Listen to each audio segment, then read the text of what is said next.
There they go. Certifiable from the outside, hustled off of the early lead. Timeless Shrug now moves up on the inside. Bodega's a close third. Early trailer is Value Max. Rounding the far turn, Certifiable on the outside by a head. Timeless Shrug, second by a length and a half. It is Value Max on the outside of Bodega, who's the trailer, but only 2.5 off the lead. As they get set to pass by us now for the first time, the opening quarter in 24-1. Certifiable on the outside and Timeless Shrug down at the rail. Then paired off behind them is Bodega and Value Max. As they go to the clubhouse turn and into the turn they go. From along the inside, Timeless Shrug, Certifiable. Then on the outside now is Value Max and Bodega as they race along as a pair. Past the half-mile marker they go. The half went up in 47-4. As they head down the backstretch, Certifiable now pops a neck in front. Timeless Shrug, second by a length and a quarter. Value Max on the outside in third. At the rail, it's Bodega, but will need a way through. As they race to the 5/16 mark, it's Certifiable with the lead. Certifiable leads it by a length and a half. 6 furlongs, 113 flat. Certifiable, Value Max on the outside, Bodega and Timeless Shrug as they get set to turn for home. It is Certifiable out there with a length and a half lead, and down the lane they come. Certifiable over Value Max, Bodega and Timeless Shrug inside of 16th. It's Certifiable by 3/4. Certifiable will win it. Value Max will be second, Bodega third, and Timeless Shrug fourth.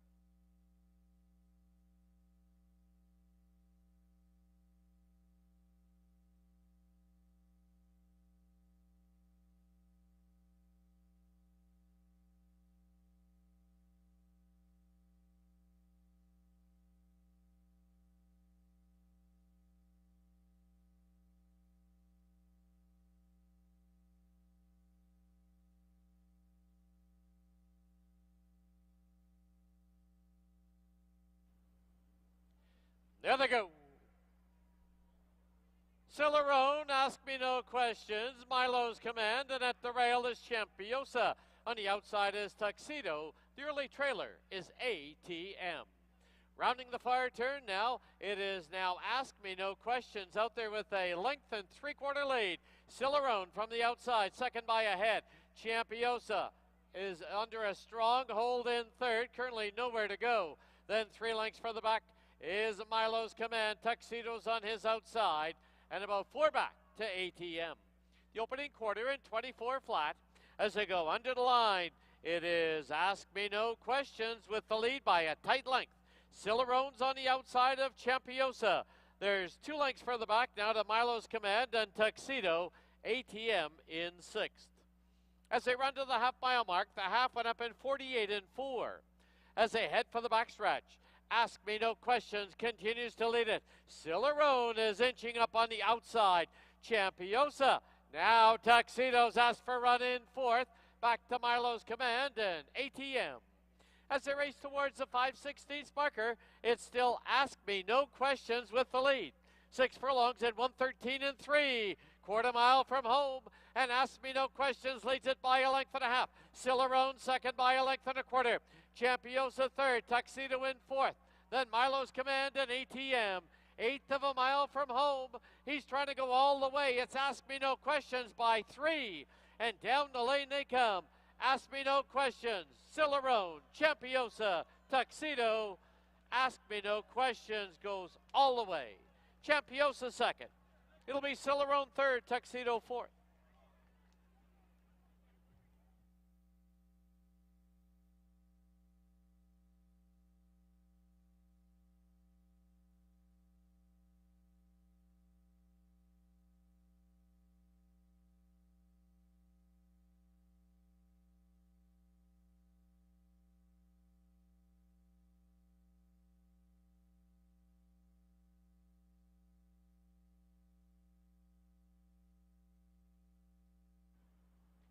There they go.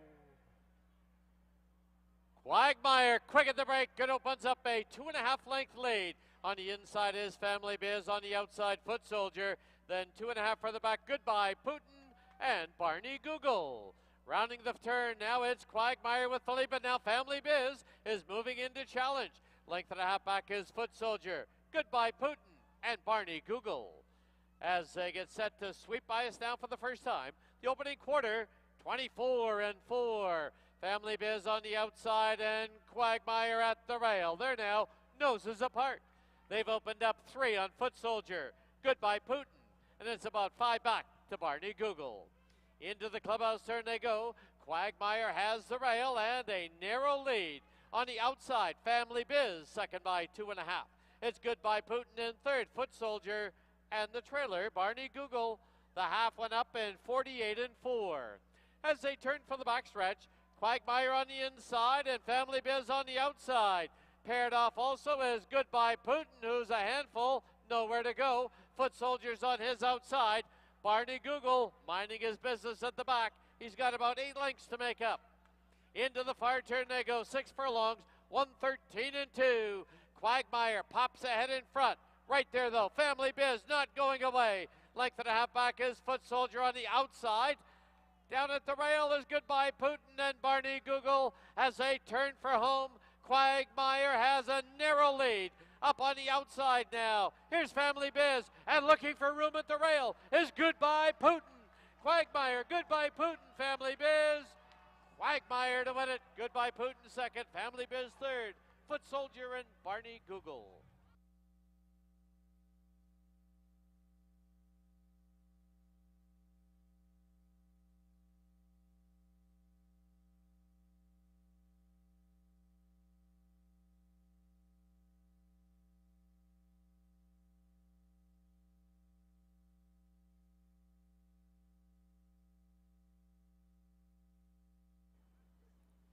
There they go.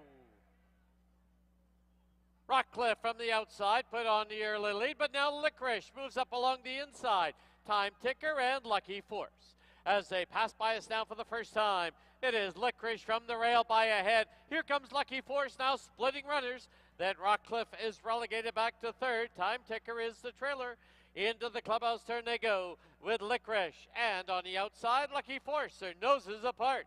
2.5 lengths back, Rockcliffe in third, and 3 to Time Ticker. Opening quarter in just 23 flat. As they head down the backstretch, Lucky Force now grabs the lead by 3/4 of a length. It is Licorice second by 3. Back 2, racing along in third is Rockcliffe and the trailer, Time Ticker. Past the 5/16, the half, 46-1. Quarter mile from home, Lucky Force is out there with a length and a half lead. On the inside is Licorice, on the outside Rockcliffe, and Time Ticker's only 3 off it in fourth. 1/8 of a mile from home, and it is Lucky Force with the lead. And down the lane they come. Lucky Force has the lead. Rockcliffe is now up on the outside. Lucky Force finds a little more and pulls away. Lucky Force wins it by 3. Rockcliffe second, Time Ticker third, Licorice fourth.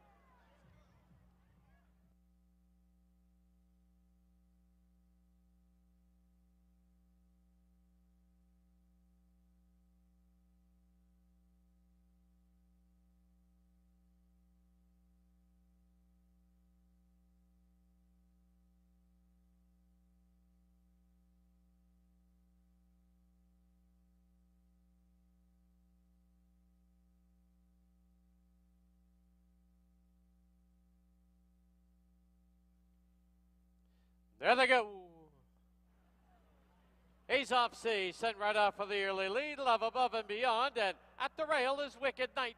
Logical Al is the early trailer. As they go under the line, Ace off C on the outside. At the rail, Love Above and Beyond. Then it's a length and a half back now to Wicked Knight. And on the outside is Logical Al. Into the clubhouse turn they go. And from the rail, Love Above and Beyond has the lead by a head. Ace off C, second by a length and a half. Wicked Knight and Logical Al race together. Opening quarter, 22-1. As they march down the backstretch. On the inside is Love Above and Beyond. On the outside, Ace off C. Logical Al's pulled his way into third, and Wicked Knight is the trailer, but only 2.5 off the lead. Half, 45-3. Quarter mile from home. There goes Logical Al to make a line of 3. But from the rail, Love Above and Beyond Azov C, and on the outside, Logical Al. Wicked Knight is still the trailer, 3 off the lead. As they turn for home, it is Love Above and Beyond with the lead. Wicked Knight now shakes loose and is closing on the outside. Love Above and Beyond, here's Wicked Knight. Wicked Knight has grabbed the lead, and Wicked Knight wins it by a length and a half. Love Above and Beyond second, Azov C and Logical Al.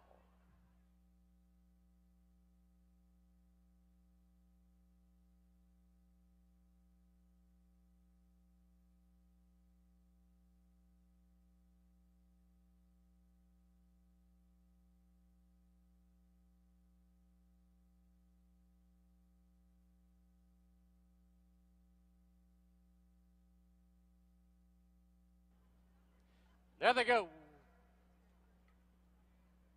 From between runners, Richards Command sets sail for the early lead. Lizzie's Girl on the inside.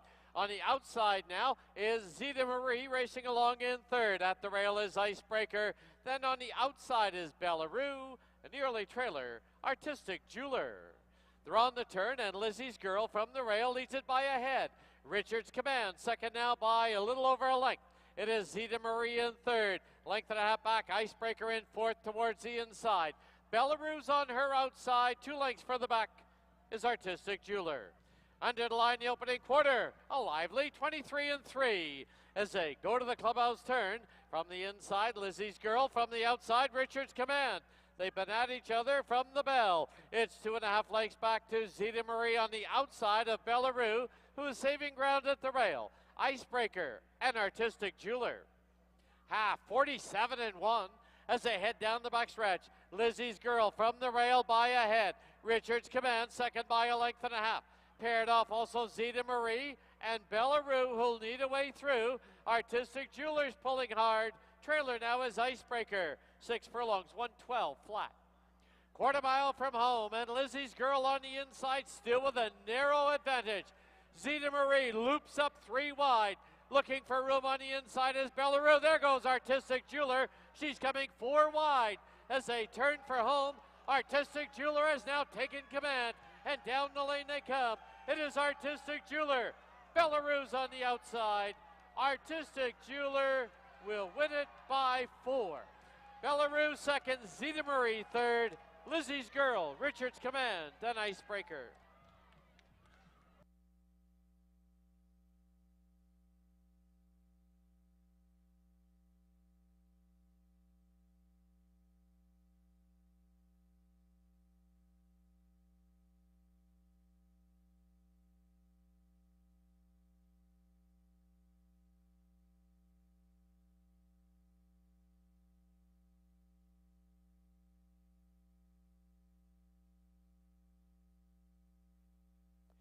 There they go. YVR sets sail for the early lead. Another Guinness asks for speed at the rail. Driller is right there. And on the outside, here's Self-Serving as they go under the line for the first time. YVR and another Guinness hookup. It's a length and a half back to Driller and Self-Serving. Also paired off is Tiz Meow and Knopfler, the early trailer, Ring of Kerry. As they go into the clubhouse turn, opening quarter, 22-1.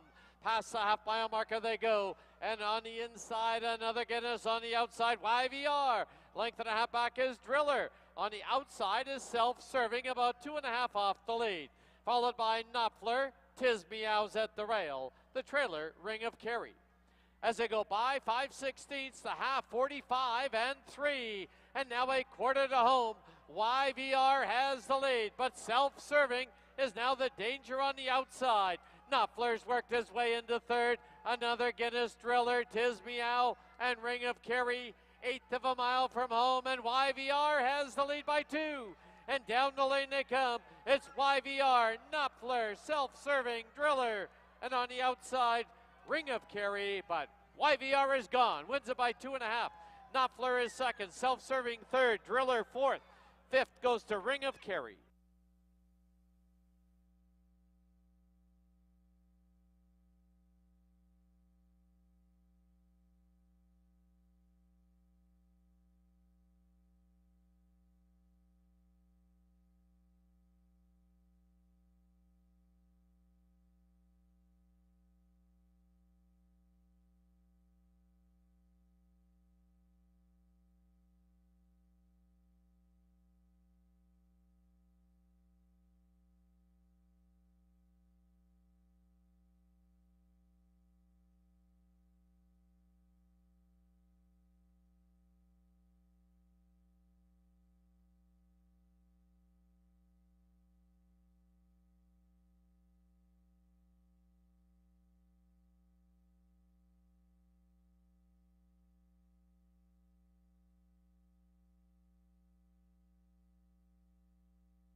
And a pleasant good afternoon, everyone. Welcome to the Saturday afternoon edition of Hastings Racing Live, presented by BC Racebook. Track announcer Dan Chukich being joined, as usual, by our paddock host and handicapper Mike Heads. We're going to preview all 7, on which is half of championship weekend, as we have the boys and the girls, and then we have the 2-year-olds next weekend. Next weekend will be the 2-year-olds going long for the first time. But, today we have the fillies and mares in the Ballerina. Always a fixture race, $100,000 on the line, and of course the BC Premiers for the boys, going 1 mile and 3/8. We did have it a mile and it was 1 mile and 1/8 last year. It's been a while since it's been 1 mile and 3/8. I don't think we ran the Premiers 2 years ago, but no, COVID. Just before COVID, 2019. Yeah, 2019. Last time we ran 1 mile and 3/8. But we have a great group. Got a couple of nice 3-year-olds. The Derby horses, the 1-2 finishers, Accidental Hero and Sunbird, showing up with the older horses, so that makes it exciting to go along with Big Union, Add Attention, Just Jimmy. It's a really good renewal of the BC Premiers this year. All right, let's get right into the card. Clear skies, track is fast, and very warm outside. Nice day. Oh, look at this. It's beautiful. I got the fall jacket on. Yeah, I got the shorts and the Maui shirt. Opening race, scratch the 2, Barney Google, field of 4, no show wagering. First half of the double exactor and triactor wagering. Well, when you look up and down here, even before the scratch, I was on the 1, Finding Ways. He's the lone speed of the race. Changed much. No, but Finding Ways was the only speed in the race, and he's going to be gone. I'm Corfu maybe can do a little damage. I don't know how he's going to be ridden. Like a couple of starts back, he was out there with Aquitania Rival and Finding Ways, but he finished well back that day. But I don't think he'll be ridden that aggressively. I think he'll be close to the pace, but not really pushing Finding Ways. I agree. Finding Ways will be a very short price, and I think, probably do maybe extract a little more money out of the race. You might want to play a daily double or do something with Finding Ways, because the price could be a little short. But really like Finding Ways to win it.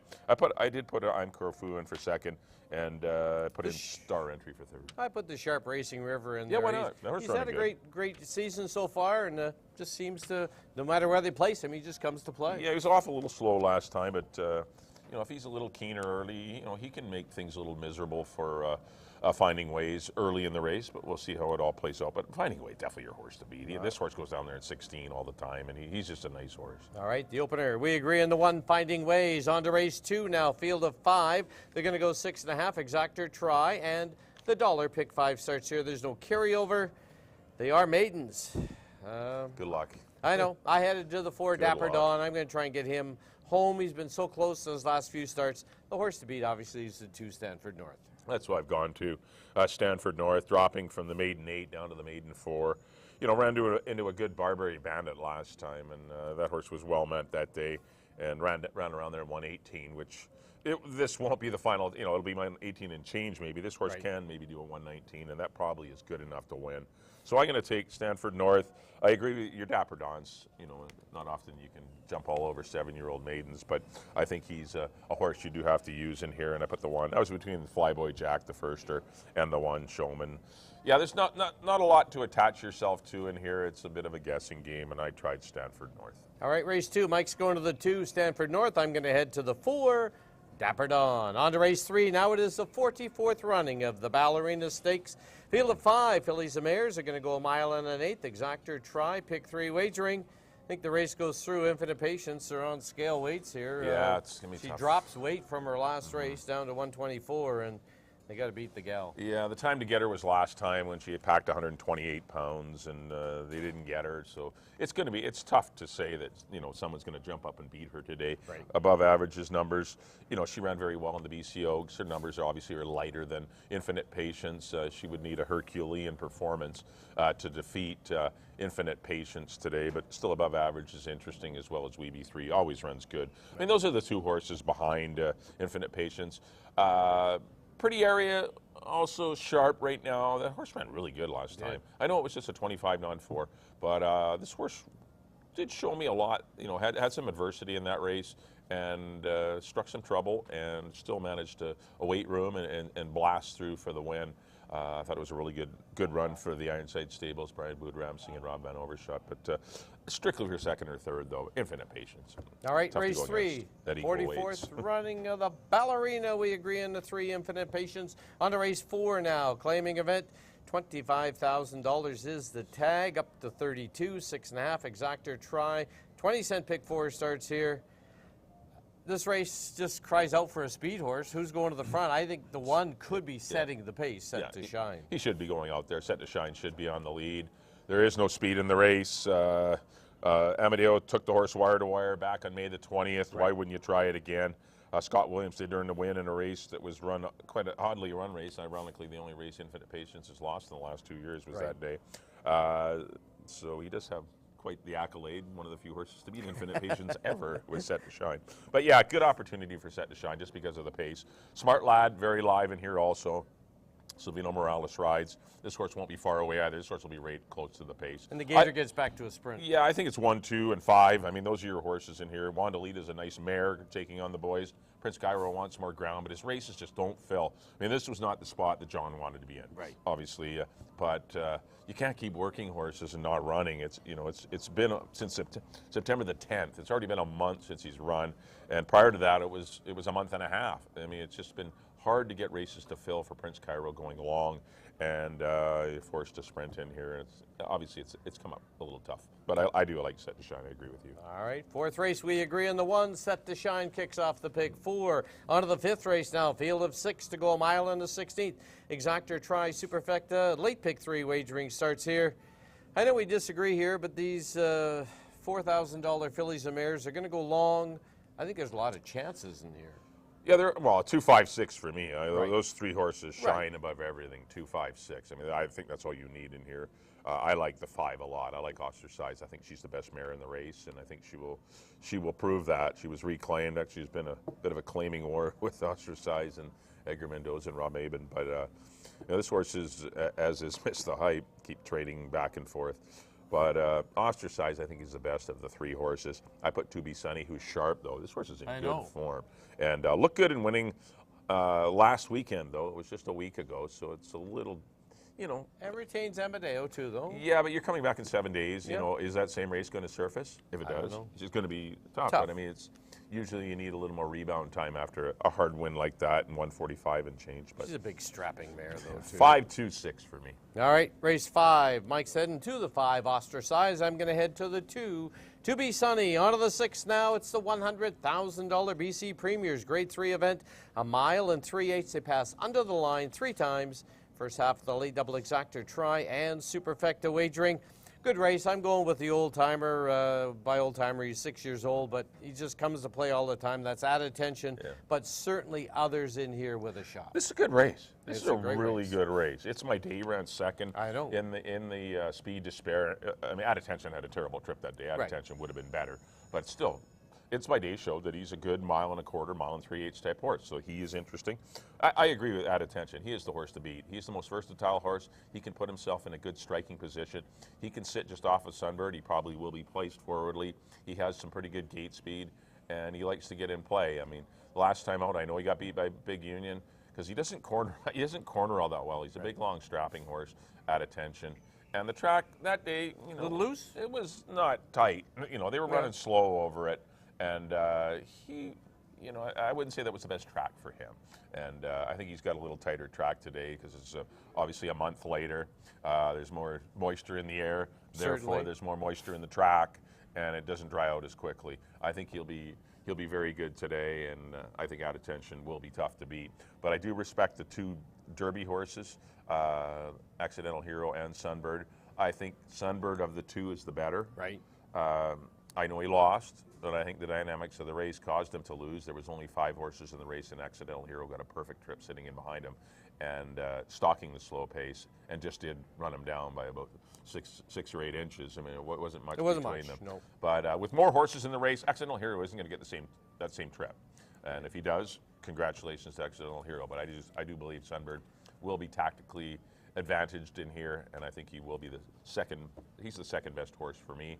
I put Big Union in the mix as well as Accidental Hero. I ended up on 4-3-7. Well, when you look at the race, too, real quick, and you look at the speed numbers, the distance numbers, I should say, one of the few At Attention is the one who has a nice speed, or class number, going 1 mile and 3/8. The other one is the 6 Just Jimmy. Yeah, he's a very small horse, though, but he's big heart. I mean, Just Jimmy's a neat horse. He pushed that Bold Arch to near a track record time last time and just missed. Was getting to him. And no, he always turns in good form. He's had, other than the first race, which was a blip, losing to Set to Shine. He got into trouble that day.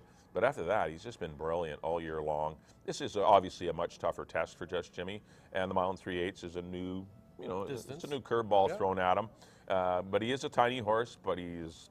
Everything inside that tiny body is fighting, and he's a hard trying horse. Fraser gets along with him really well. The mile and 3/8 is the only tricky part for me. Same as Big Union. Big Union, I don't know the mile and 3/8. He's a little handy and sharp at times. Can he relax for the mile and 3/8? We'll see. But he's gifted enough. Big Union's won 2 stakes. He's the only 2-time stakes winner this year in the field. So it's as I said off the top, it's a really good. Pay My Way is a good, honest horse. And Stay Fantastic. The distance won't be a problem. He's had a great year. Four-time winner this year. The distance won't be a problem for Stay Fantastic. It's just the company.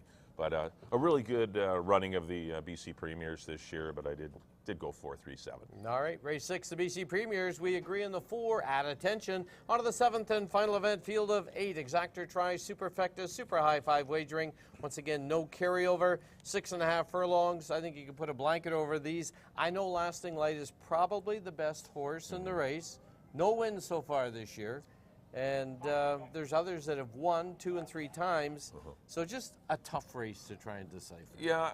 I'm leaning slightly to Lasting Light. This horse, she has no wins, but she's been running against 16,000. Some dirty, tough mares. You throw the Queen of Attitude was sharp at the time. Koala was really sharp at the time. Viva Lavino. I mean, Pretty Aria. I mean, she hasn't ducked anyone. I mean, this is that tough group of 6 or 7 horses. They're just below the stakes mares, and that she's had to run into all year long. This is by far her easiest test as she hits the bottom here. Larry Seacher rides for Dave Milburn. I got to go to Lasting Light. She has some versatility to her. She doesn't need the lead. She can come from off it. There is speed in the race with Philly Fatale, Rosa Texas, Anima. There's a lot going on the front end. Lasting Light will need to be, rationed properly. But I think she's the best filly. The 2-horse Carla's Honor could be the one that really takes. It gets the big advantage would be to her if there's a pace scenario, which there looks like on paper there's going to be. Carla's Honor will be the one that prospers. And I did put I wanted another off the base runner, so I threw in the 8 Texas Humor, who returns to a sprint again. And this horse is interesting. If the pace scenario is as hot as forecasted, if it does materialize, Texas Humor is going to be running on late. Well, I know that Carla's Honor does get penalized. She's got 124 pounds. The only one in here that's got 124. Tough. But I'm going to head her way anyways. Icebreaker is another one. She hasn't lifted a hoof in her last 2, though, and that bothers me, even though she's hitting the bottom. And I know they've always wanted to run her long, and now they're running her in a sprint, and it's just I don't know.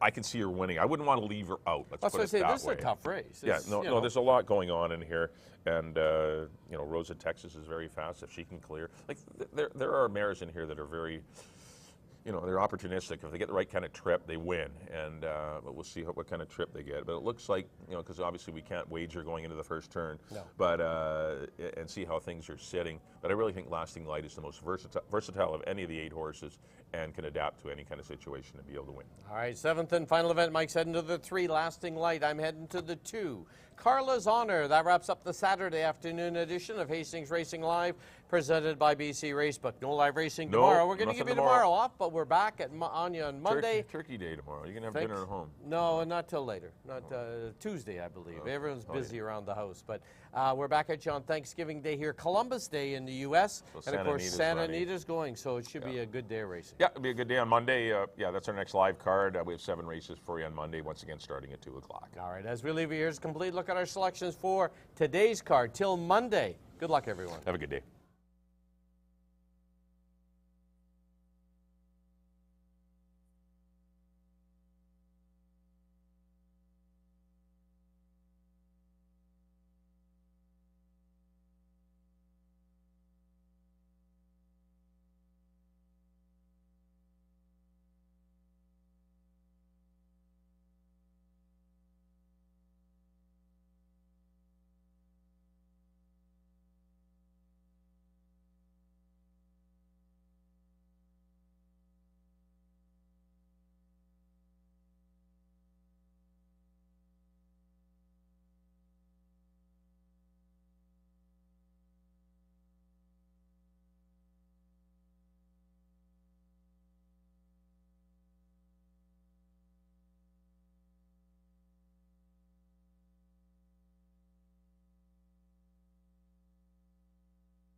Good afternoon, everyone, and welcome to Hastings. Track condition at present listed as track fast.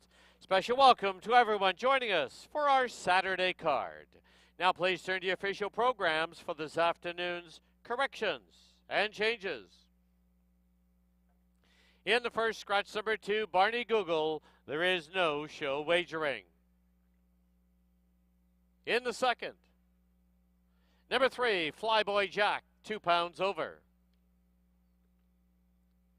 In the third, the 44th running of the Ballerina, no changes. In the fourth, number 4, Wandalita, 2 pounds over. In the fifth, number 1, Walkin' the Walk, 3 pounds over.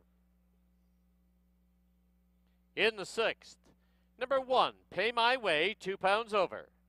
Number 3, Sunbird, 2 pounds over. Number 5 is Stay Fantastic, is 6 pounds over. No changes in the seventh. Those are all the changes and corrections to the present time. At this time, Hastings would like to welcome our group today, and it's the West Coast Kids Cancer Foundation Community Day here at Hastings. Don't forget, live racing continues here at Hastings on Monday afternoon, Thanksgiving Day holiday. First race will be 2 p.m. No live racing tomorrow, simulcasting though all day long. Only 2 days left following Monday in the 2023 live racing season, and that'll be next Saturday and Sunday. First race both days will be 2 p.m. Thank you for your attention and good luck.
All right, a pleasant good afternoon and welcome to Hastings Racing Live on a gorgeous, picture-perfect postcard kind of day here in the greater Vancouver area. Track is rated fast.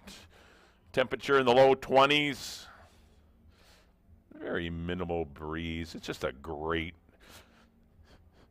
October 7th for weather. Got 7 good races, too. We got 2 stakes races today. Race number 3 is the Ballerina for fillies and mares, $100,000. They're going to go a mile and an eighth. Then in race number 6, another $100,000 stakes race. It's the BC Premiers for the 3-year-olds and upwards to go a mile and 3/8. They'll start in front of the stands, and they'll hit the finish line 3 times. So a nice long race, a mile and 3/8. That'll be race number 6. Pick 5 starts in race number 2. Pick 4 starts in race number 4 for you multi-leg wagerers. The show wagerers have to sit this dash out. We scratched the 2, Barney Google. We're down to field of 4. And that's why we've lost the show wager. We do have Daily Double, Exactor, Triactor, Place Betting, but no show here on the first. As we look at number 1, this is Finding Ways. And they're going to have to find a way to beat this horse this afternoon. He looks pretty darn good in this spot. There's not a lot of pace, and I'm Corfu's got a little speed. Racing River has good speed at times, but Finding Ways is a run and gun, catch me if you can, speed horse that has done so well this year. Looking for his 5th victory of the season. He's already won 4 times. Won 2 for Dino and 2 for Nicole since the claim. Silvino Morales has been aboard for all 4 victories. I just think it's going to be tough to beat this horse, and I think the fans agree. 3 to 5. That's what you're going to get on. You're not going to get a good price on this horse.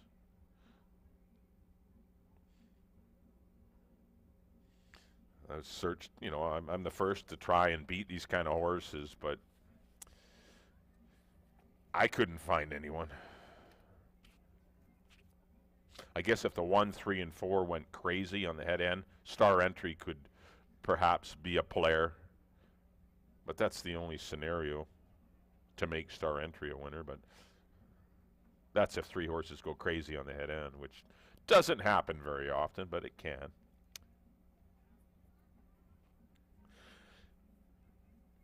Number 3 will be I'm Corfu, your current second choice at 2 to 1.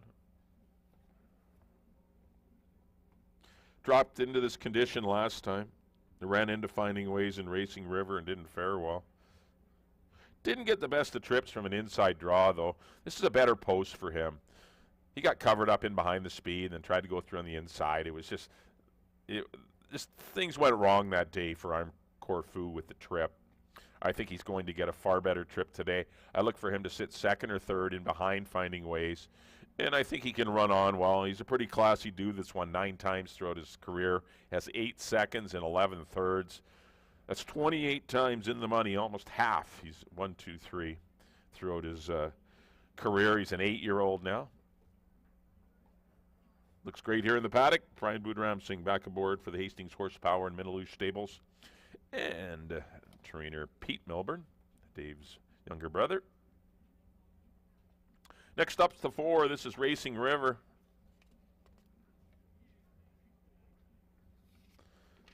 Broke a little tardy last time. Kind of got bounced around at the start a bit, but made a really good run to be 2nd behind a slow pace that was being set by Finding Ways. Look for him to break a little better today, and then he's going to be part of the pace, I would think.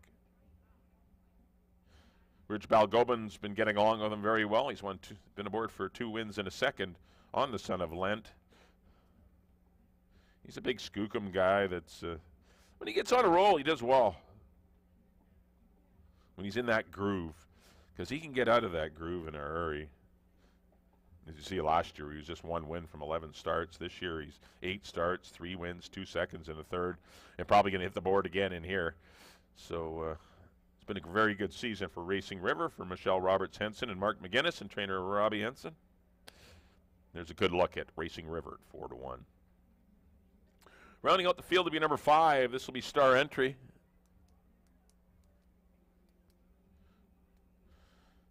This is an easier race than the one he was coming out of.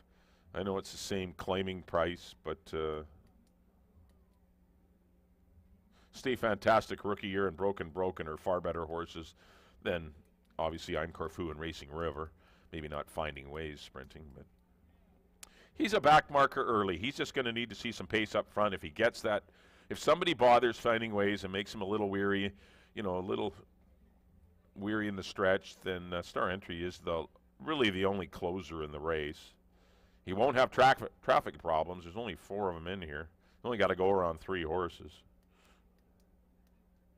Karen Kellowan will ride for the Williamson Racing and trainer Steve Henson. Very generous, 11-1. I didn't think he'd be that kind of price.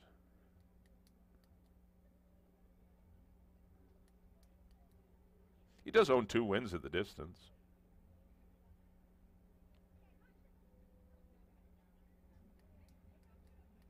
All right, there's your field of 4. $10,000 claimers, 12.5 if you're VC bred. They're going 6.5 furlongs, kicking off your early daily double. Exactors and triactors. Win, play, show wagering only. No show wagering. So you got a few different opportunities of how you want to play this race. I went 1, 3, and 5. Good luck, everyone. Hopefully you have a great Saturday afternoon here at Hastings. I'll be back here in the paddock for race number 2, but it's time right now to send it upstairs to Dan Jukic for the introduction of the horses and race number 1.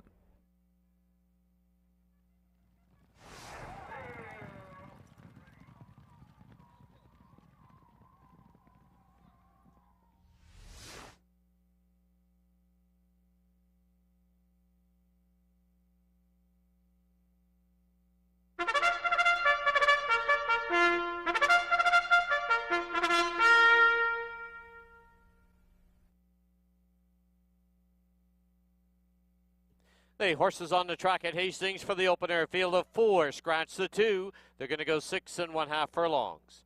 First half of the early double, exactor, triactor, no show wagering, post time in 9 minutes.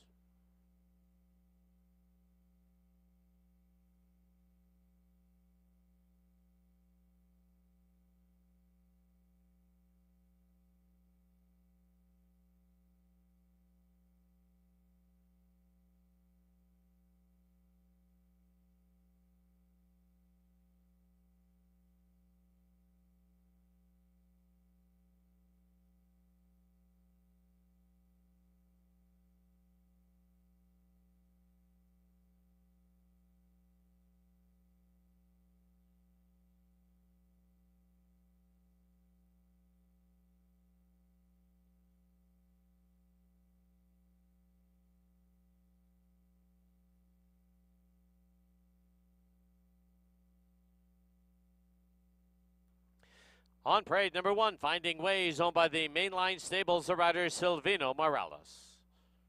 3 is I'm Corfu, owned by Hastings Horsepower and the Menaloo Stables, Brian Budramsing rides. 4, Racing River, owned by Michelle Roberts Henson and Mark McGuinness, Ridge Balgobin. And number 5, Star Entry, owned by J.G. Williamson Racing. The rider is Kieran Kellowan. 7 minutes to post time.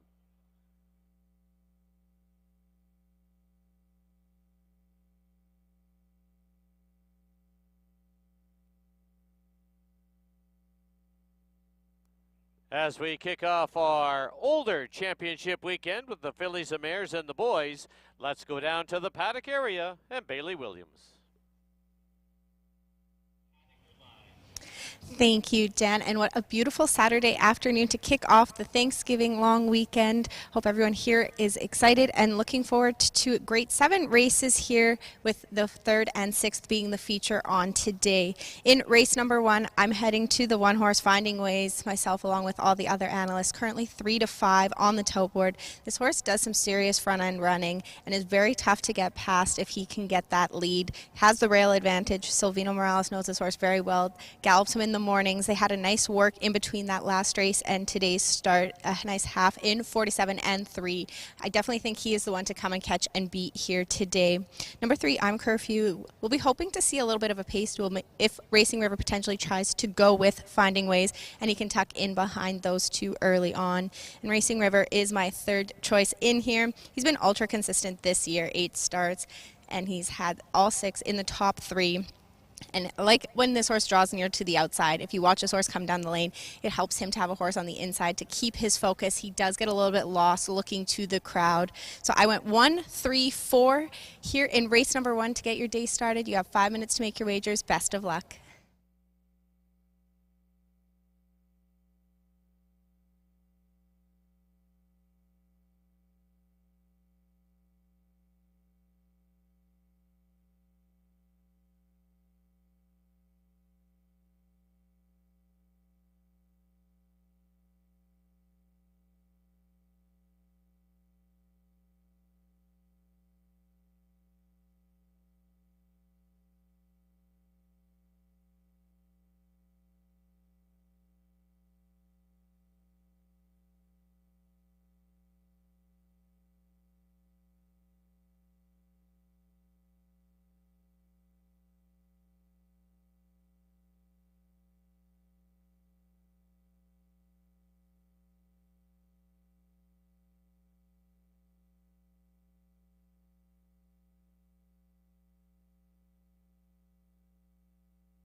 Key West Ford reminds you there are just 2 minutes left to place your wagers at Hastings.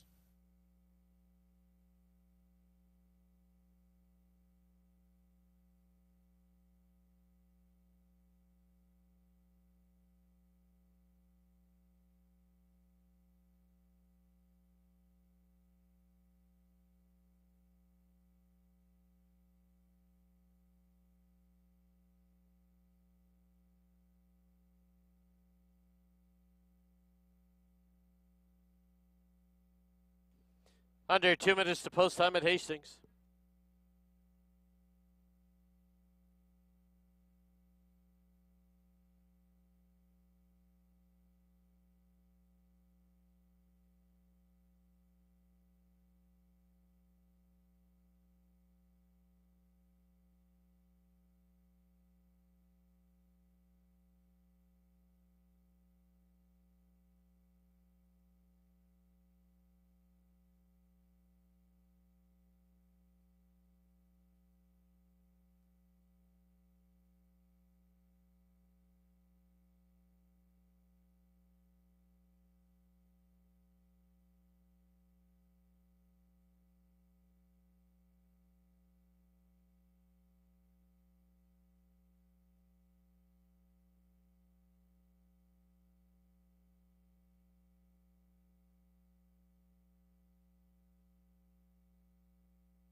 The horses are approaching the starting gate.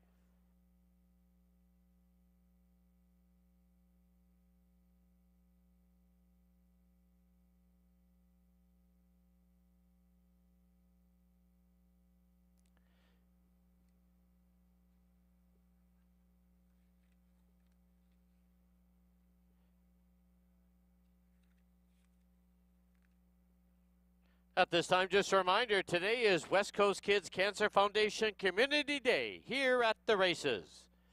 The foundation is selling 50-50 tickets. Watch for the volunteers or stop by the blue tent located outside the winner's enclosure.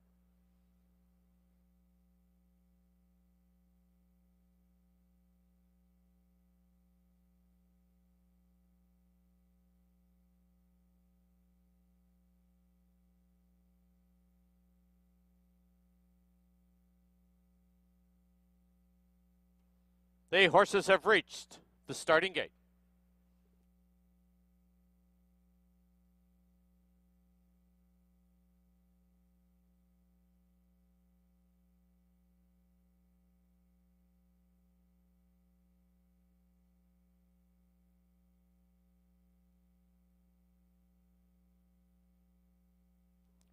Loading it now for the opener at Hastings. Racing River, the first one up inside gate is Finding Ways. Next one along is I'm Corfu and Star Entry to the outside gate.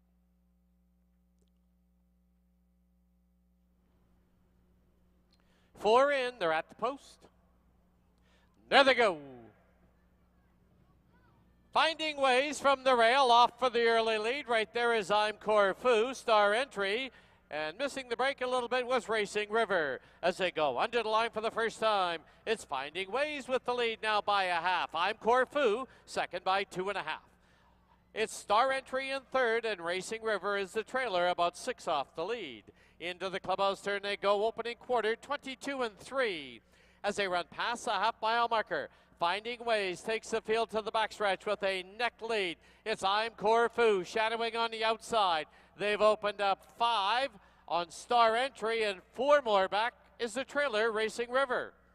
As they head to the 5/16 marker from the inside, Finding Ways, the half, 44-3, quarter mile from home, and Finding Ways at the rail by a head. I'm Corfu pressing on the outside. They've opened up 3 on Star Entry, and 5 back is the trailer, Racing River. As they turn for home, I'm Corfu has now grabbed the lead. And down the lane they come. It's I'm Corfu, but Star Entry is in pursuit and will go right on by.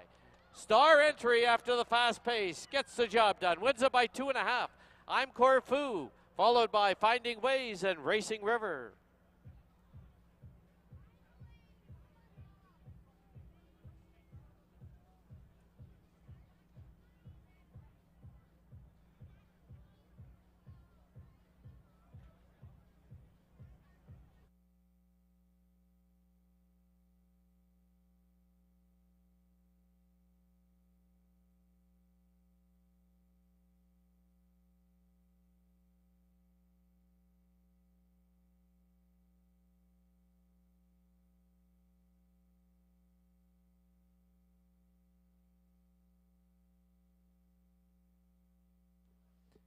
On the board, the unofficial winner, number 5, Star Entry. Number 3, I'm Corfu, second. Number 1, Finding Ways, third. And number 4, Racing River, was fourth. Please note there is a steward's review into the start of race 1. Hold all tickets.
After the review, the stewards have determined that number 4, Racing River, did receive a fair start. 5-3-1-4 on the board.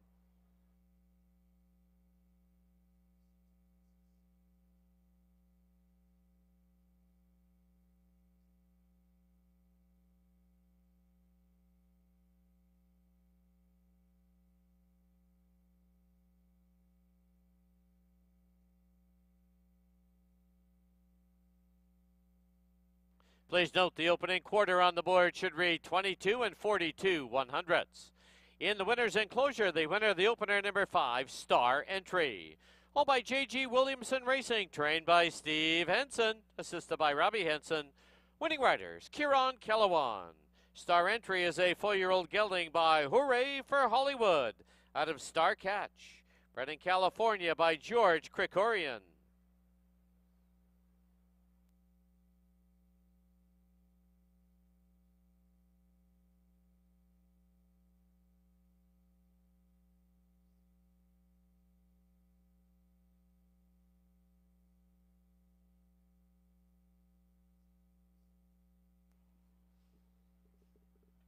The result is official.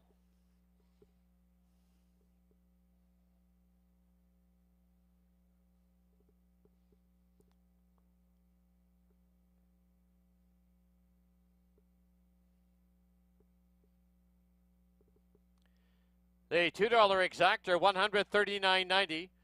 $2 try was $250.90. Final running time, 1:15 and 47/100ths. That is only 47/100ths off the track record. In the second, number 3, Flyboy Jack, 2 pounds over. Post time for race 2, 21 minutes away at 2:30.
All right, we're back here in the paddock. Time for race number 2 here at Hastings. The second race does kick off the pick 5 on races 2 through 6. Also have exacta and triactor wagering on a field of 5 $4,000 maidens. They're going to go 6.5 furlongs. Well, congratulations in race number 1 to the Williamson Racing Stables star entry for trainer Steve Henson. Karen Kellowan took advantage of 2 runners finding ways, and I'm Corfu were cooking. And they went 44-3 for the opening half. That's a little, maybe perhaps a little out of line, but I don't know. It's the track. When you see a time in 1:15 and 2/5 with $10,000 claimers, you know, it's a perfect storm out there right now for the track, I guess, because it's perfectly tight and horses getting over it that fast.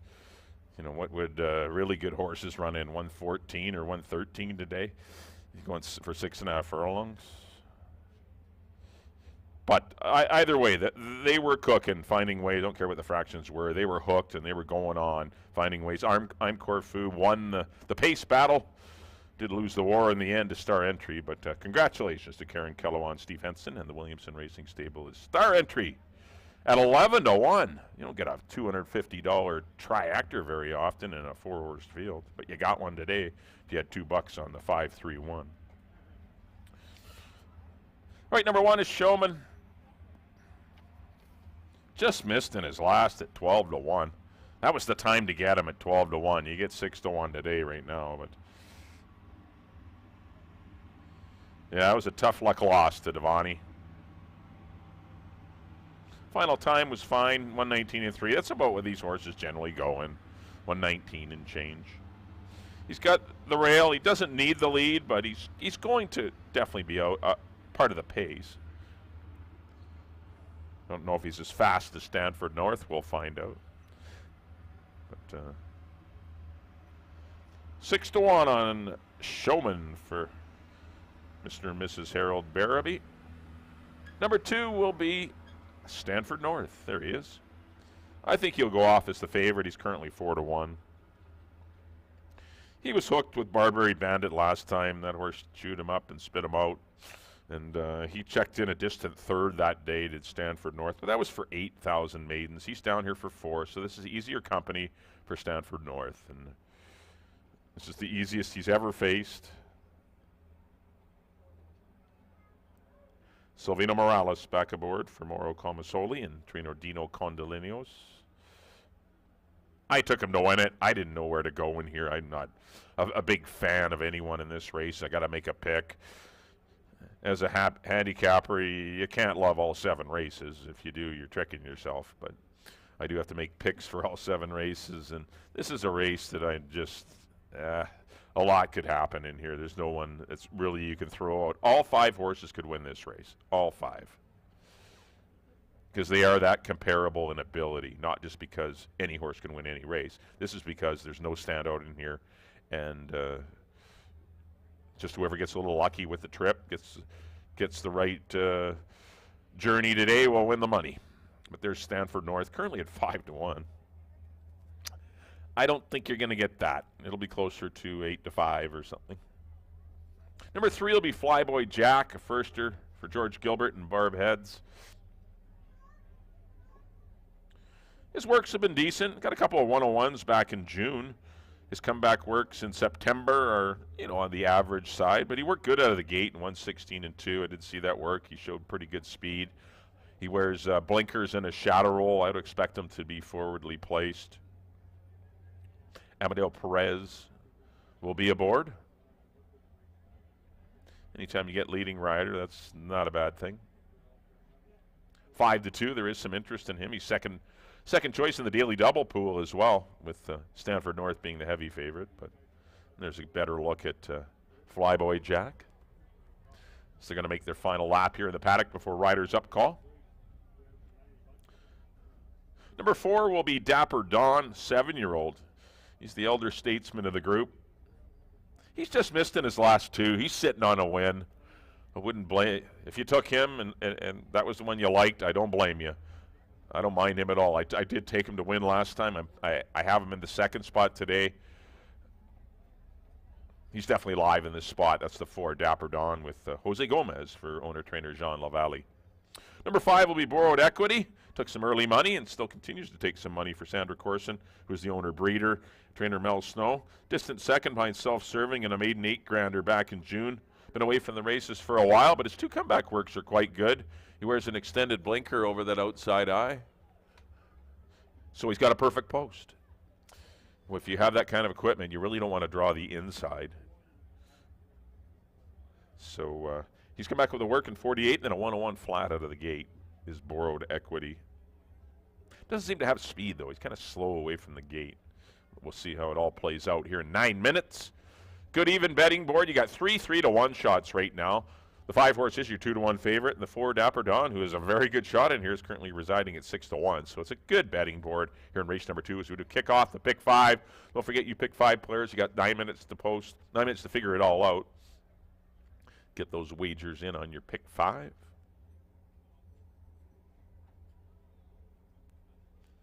Two, 4, 1 for me.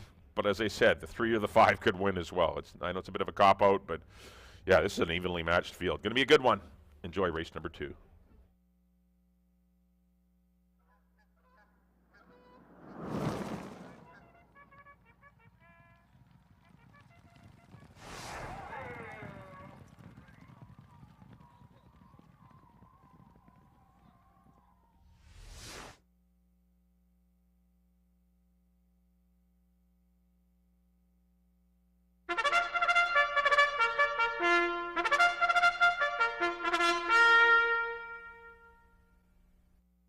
The horses on the track at Hastings for race number 2. It's a field of 5 to go 6 1/2 furlongs.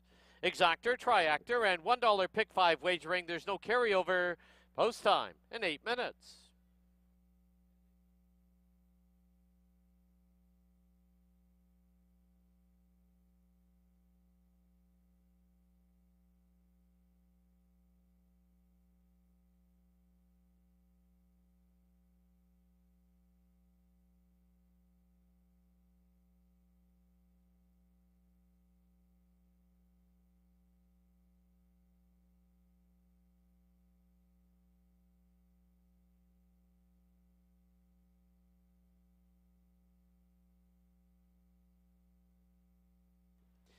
Here's the field. Number 1, Showman, owned by Mr. and Mrs. Harold Bearby. The rider is Curry Powell.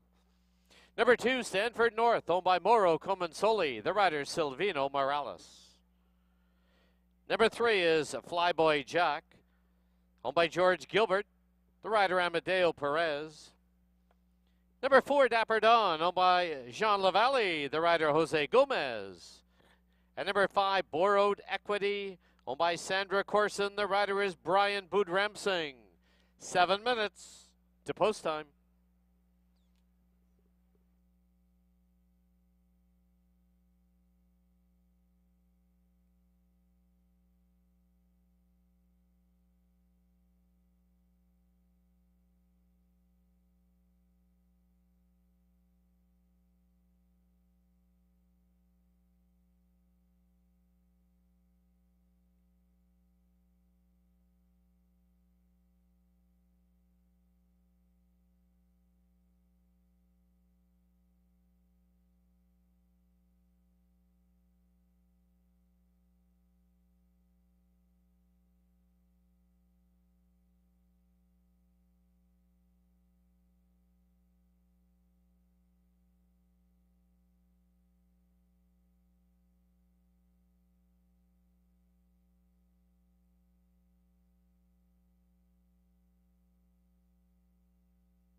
Key West Ford reminds you there are just 2 minutes left to place your wagers at Hastings.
The horses are approaching the starting gate.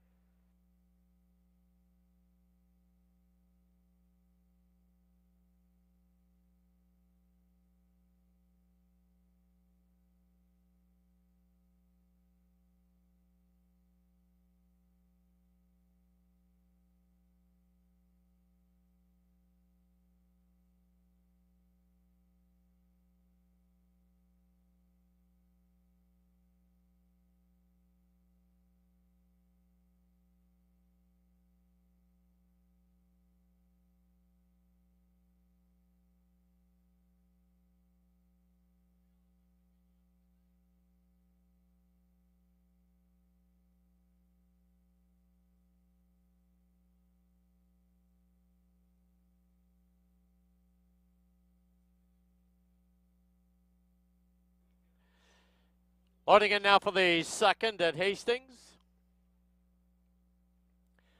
First time starter, Flyboy Jack goes in. Inside gate is Showman. Stanford North, Dapper Dawn. On the outside gate will be Borrowed Equity.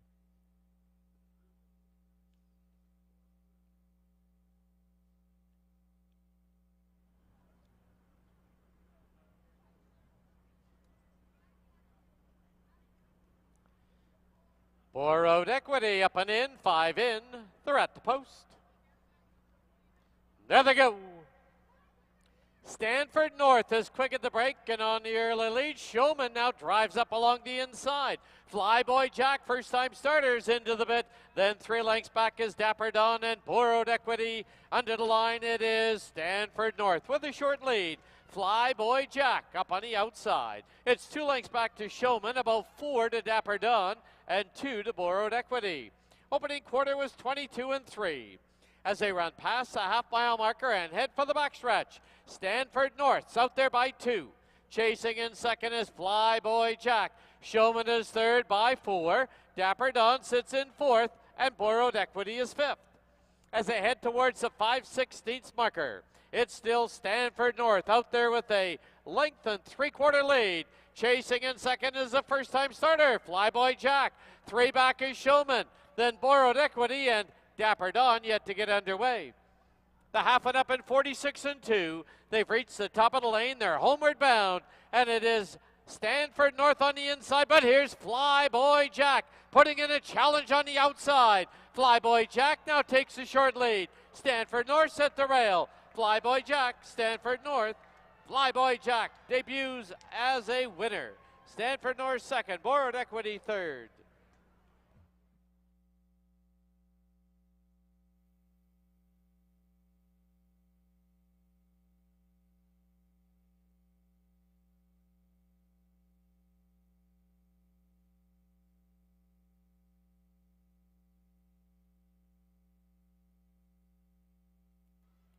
On the board, the unofficial winner, number 3, Flyboy Jack.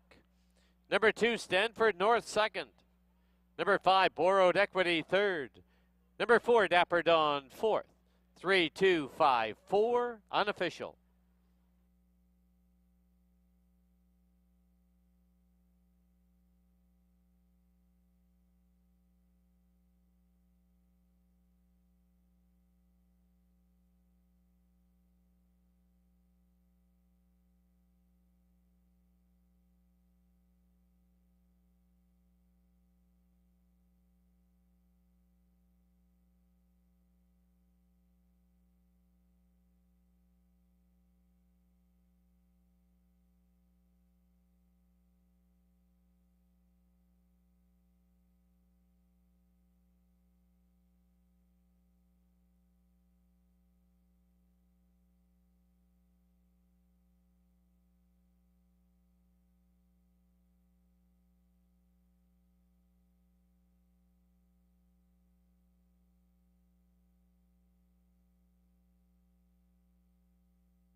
Back to the winner's enclosure. The winner of race 2, number 3, Flyboy Jack. He's owned by George Gilbert, trained by Barb Heads, the winning rider, Amadeo Perez. Flyboy Jack, a 3-year-old colt by Numani out of Irish Day Dancer. Bred in BC by the owner, George Gilbert.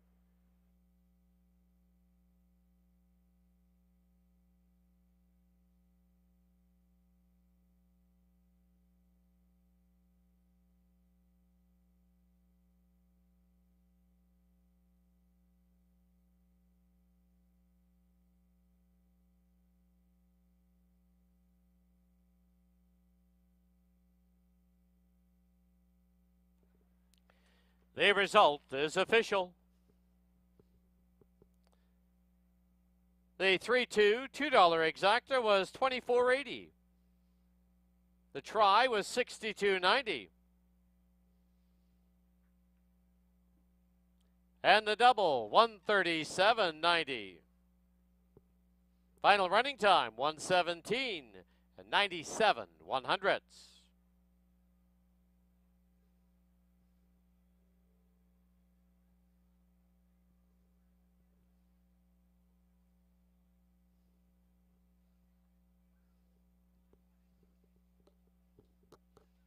Up next, race number 3, the 44th running of the Ballerina.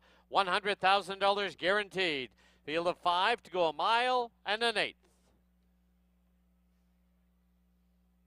Exactor, triactor, and pick 3 wagering. Post time, 21 minutes away at 3 o'clock.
All right, we're back here in the paddock. Time for race number 3. This third race is the 44th running of the Ballerina. Always the signature event for the fillies and mares, the championship race. The biggest purse, it's $100,000. They're going to go 9 furlongs, 1 mile and an eighth. Got to feel the 5 signed on for them. Trying to upset the heavy favorite, Infinite Patience, who looks for her 12th consecutive stakes victory.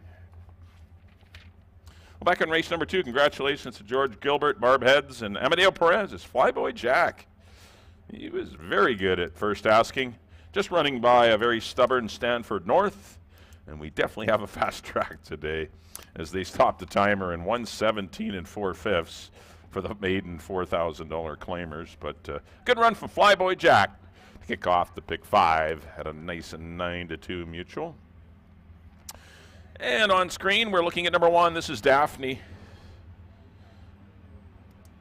Off 1 year and 7 days before she finally got back to the races on September the 17th. She ran well that day. She was sitting in the 2-path through much of the trip. Rated nicely by Silvino Morales, and just couldn't handle Pretty Area and Viva Lavino late, but it was just her first start of the season. Does lose Morales to above average, as there are some jockey switching in this one, but picks up Jose Gomez, who's been aboard for all 3 of her wins last year. Owned by the Blue Willow Dairy, trained by Hall of Famer Dave Forster. Great to see him here today. He's also decorating the race with his wife Terry and son Drew and grandson Jack. I just saw them up in the grandstand, up in Silks. But Daphne, obviously, it's a tough task, 1 mile and an eighth, second start of the year, but there's not a lot of other opportunities for these mares to run in. Ideally, yeah, a 25 claimer again would have been perfect, but they're not filling or not. It's just basically they're not filling, and it was pretty fortunate to fill that day. Come back with a good work in 59-1. But once again, a tall order for her. 16-1 on a very sharp, as always, Daphne. Number 2 is Weeby 3.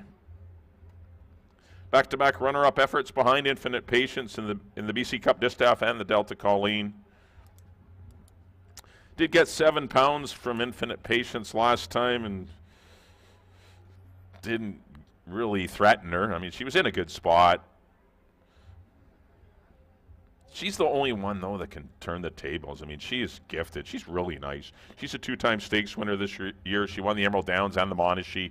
She's a really nice mare, Weeby 3, but she will need someone to bother Infinite Patience, or something has to happen for her to win today. But if Infinite Patience slips up a bit, Weeby 3 is very, very good and could be right there. Currently sitting at 5-1. Amadeo Perez looking for back-to-back wins for the Willow Creek Farms owners of Weeby 3, who bought this horse for $1,000 at the sale, at the CTHS sale that just concluded in August, or just about 6 weeks ago. $1,000. You got yourself a horse that's going to go over the $200,000 mark, likely, in earnings today. There are rags to riches stories here in horse racing. Horse racing is almost built on these kinds of Cinderella stories, and Weeby 3 is certainly still living one right now. Number 3 is Infinite Patience, 18 for 24 lifetime. She's just been a gem here in Vancouver. 13 of those wins, 12 of them are stakes victories here in Vancouver. She's undefeated in Alberta. A few of her losses were as a 3-year-old in Toronto when she was trying, because we weren't racing here in those stakes races at Hastings during COVID in 2020. So she went to Toronto, tried the big girls at Woodbine. She was in the Woodbine Oaks, the Bison City, the first 2 legs of the 3-year-old filly Triple Crown, and she was 3rd in the Fury Stakes in her first start in Toronto, but that's 3 years ago. That explains some of her losses, but she's got a lot of wins since then, and she was a pretty easy winner under 128 pounds in her last 2 races in Alberta as well as here. With 124 pounds today and no weight given away, I don't know, it's just going to be really tough to beat her. Antonio Reyes will be aboard once again For trainer Barb Heads, owned by Ryan Nugent Hopkins, the RNH stable, and Bill DeCourcy. And the DeCourcys are here today. Of course, Ryan still at training camp, or getting close to playing hockey, the Edmonton Oilers and the Vancouver Canucks. But yeah, the DeCourcys are here. Of course, this mare was bred by the DeCourcys, who did own Montero, the dam. 1-5 on Infinite Patience. Number 4 is Pretty Aria. Nice win in an optional 25, non-winners of 4 lifetime in her most recent race. She was in trouble that day. She was tracking the speed, did have to alter, wait for room, dove to the inside late, and she got up to defeat Viva Lavino. Obviously, things are tougher. The new distance of 1 1/8 miles. She's always been a very good 6.5 furlong horse. She's not a very big mare, but she's all heart. She's a scrappy thing, and she'll give it her best today. If she runs first, second, third, or fourth, it was wherever she finishes wasn't because she didn't try. She gives it her all. 7-1 on Pretty Area for the Ironside Stables, Rob Van Overshot and Brian Boudram Singh. Completing the field to be number 5, above average, your BC Oaks winner. Did upset the favored Air Force in the BC Oaks. Won it nicely under Amadeo Perez, but does lose Perez to Weeby 3. Picks up Silvino Morales from Mark Kluche, who's on the head end, owned by the Canmore Farms, Ole and Lynn Nielsen.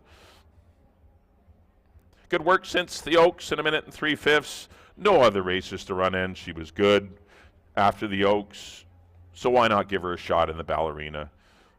She's sitting at 7-1 on the board.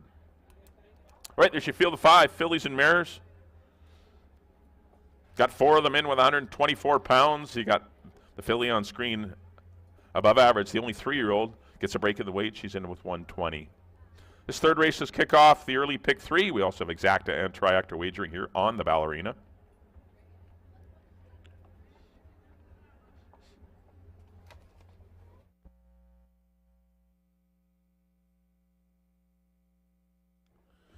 All right, we're pretty much set for post braid.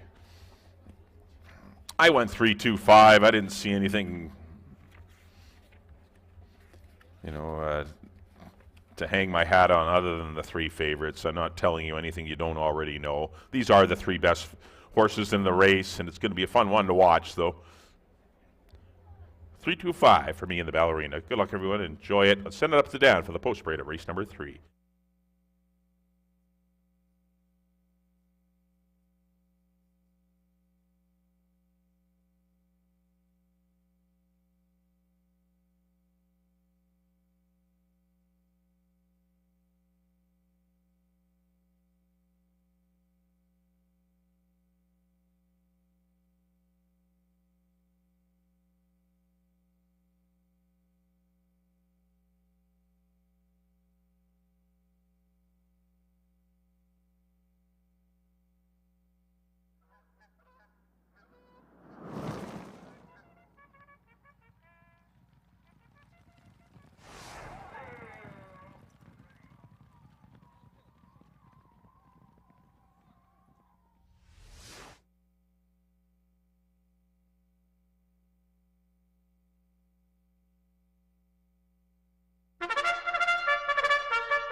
The horses on the track at Hastings for race number 3. This is the 44th running of the Ballerina.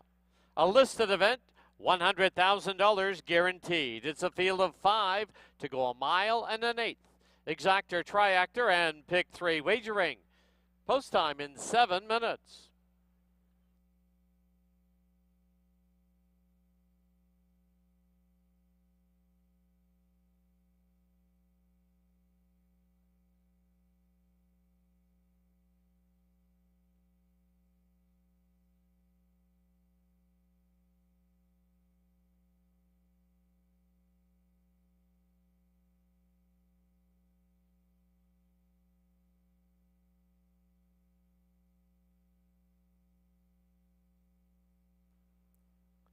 Here's the field for the Ballerina. Number 1, the 5-year-old Kentucky-bred Daphne. In the colors of the Blue Willow Dairy Limited, Dave Forrester trains. Jose Gomez rides.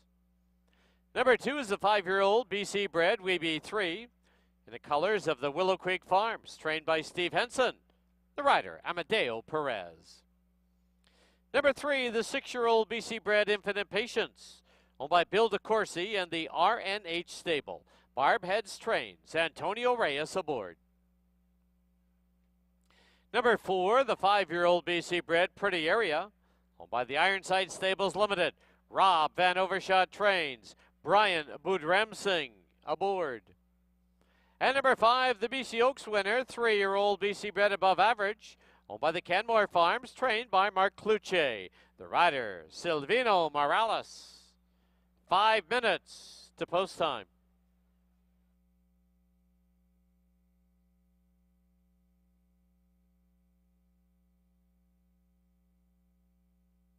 All right, let's go down to the paddock area and Bailey Williams. Thank you, Dan. We are just 5 minutes away from the ballerina. A field of 5 to go 1 mile and an eighth. It's pretty hard to go against the top choice in here on the tote board and the selections, and that's Infinite Patience. She's only had 1 defeat on the season. She's looking for her 12th consecutive stakes win, though, and she's been away from the races since her victory in the Delta Colleen. I do think if there was a race that Weeby 3 was going to be able to get past her, it was going to be that day. She had shipped to Alberta, ran, came back. There's a lot of factors playing into that start, but she was still able to dominate that day. Had a nice work in 47-1, fastest of the day back October 1st in preparation for today's race. Number 5, Above Average, the BC Oaks winner. It's a big step up to run against these older seasoned mares, but I do think that she has a lot of confidence right now. Definitely will be sitting just off of that pace. And rounding out my top 3 is Weeby 3. She's been super consistent all year, running right in behind Infinite Patience. But with Daphne in this race, that'll play into that early speed, maybe making a horse like Infinite Patience have to work a little bit harder to set and maintain those early fractions. I went 3-5-2 here in race number 3. We are 4 minutes away from the ballerina. Best of luck.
Key West Ford reminds you there are just 2 minutes left to place your wagers at Hastings.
Under a minute to post time at Hastings. Under a minute.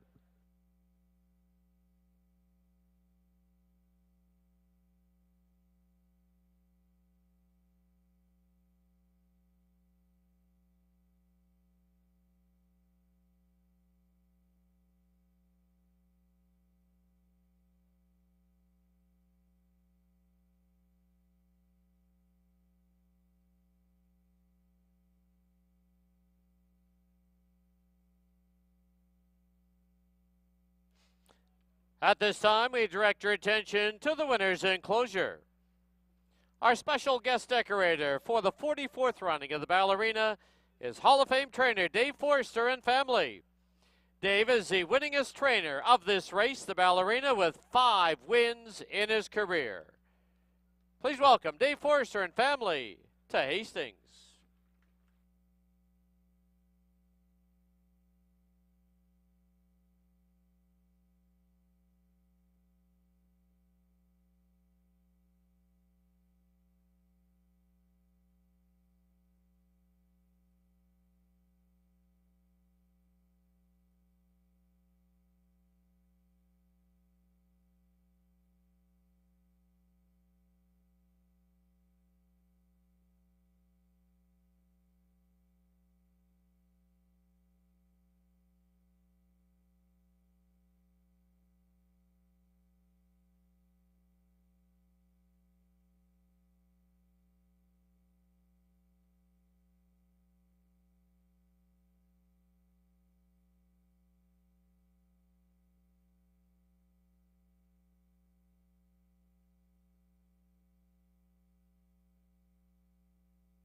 The horses have reached the starting gate.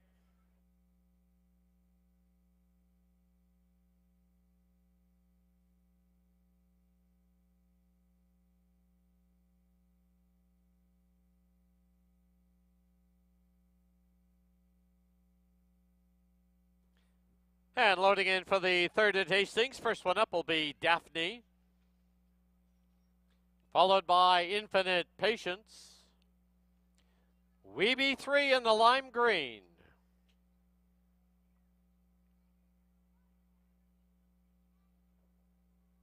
Pretty Area with the silver sleeves. The outside gate to the BC Oaks winner, Above Average.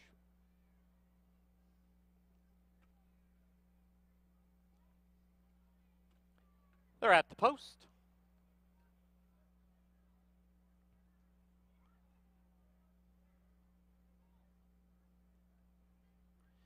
There they go. They've all come away well as the field of 5 is set on the way in the 44th running of the Ballerina. Daphne from the rail, quick and on the early lead. Here's Above Average, driving it up on the outside. Infinite Patience has secured a good spot at the rail. Pulling hard on the outside is Pretty Area. We Be 3 is the early trailer. Rounding the far turn, it's Daphne with a length and a half lead, leaving the rail open for Infinite Patience. Above Average is on her outside. Pretty Area still pulling hard, and We Be 3 also. The opening quarter in a solid 23-1. Through the stretch for the first time now, it is Daphne, one out from the rail with the lead. Infinite Patience saving every inch of ground. Above Average on the outside, We Be 3 tucked in on the inside, and Pretty Area the trailer, but only 3.5 off the lead. Into the clubhouse turn they go, the half a solid 47-1. As they run past the half-mile marker, it is Daphne from the outside with the lead by a head. Infinite Patience inching up on the inside. Above Average now ridden along in third. We Be 3 fourth, and Pretty Area. Past the 3/8 they go, and Daphne continues to lead it. 6 furlongs in, 111-3. And it's Daphne with the lead, but Infinite Patience putting pressure on. Above Average on the outside. We Be 3 will need a way through, and Pretty Area.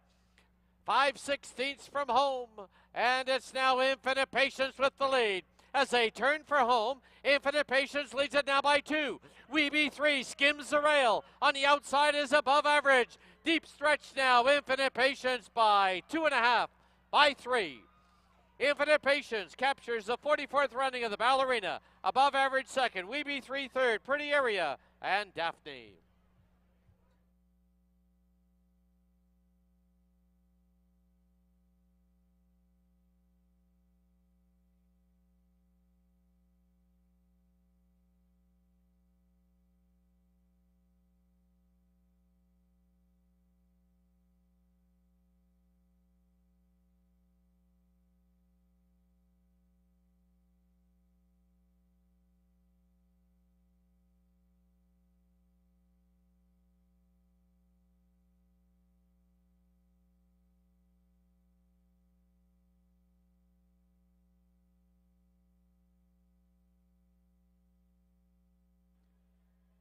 Unofficial winner, number 3, Infinite Patience.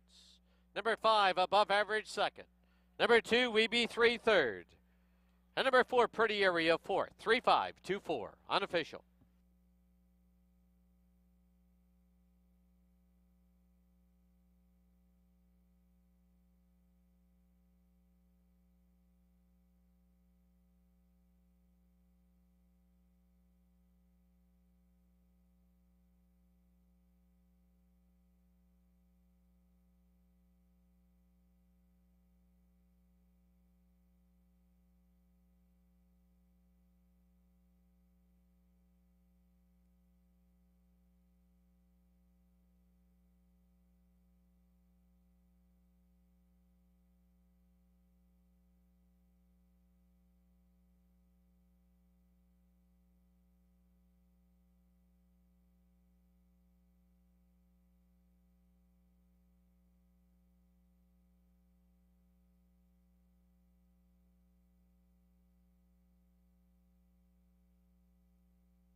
Entering the winner's enclosure, the winner of race 3, the 44th running of the Ballerina, number 3, Infinite Patience. She's owned by Bill DeCourcy and the RN8 stable, trained by Barb Heads. The winning rider is Antonio Reyes. Infinite Patience is a 6-year-old mare by Sun Gold out of Montero, bred in BC by Bill DeCourcy.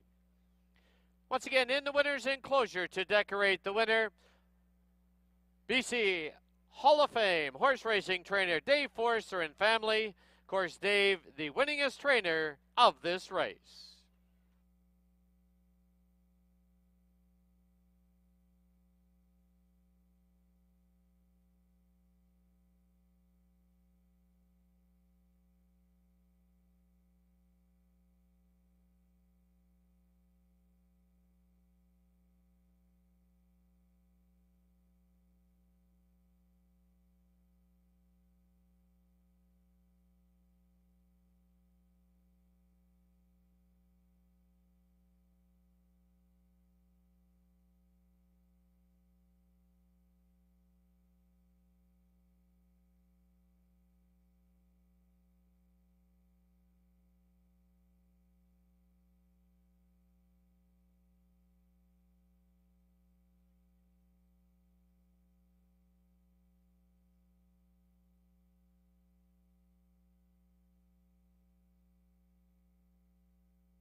Your Ballerina winner, Infinite Patience. The exactor of 3 and 5 returns $11.30.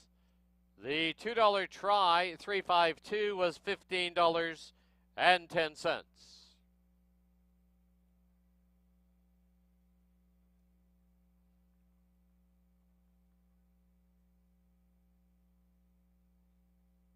Now let's go down just outside the winner's enclosure for a post-race interview, and we'll go down to Bailey Williams.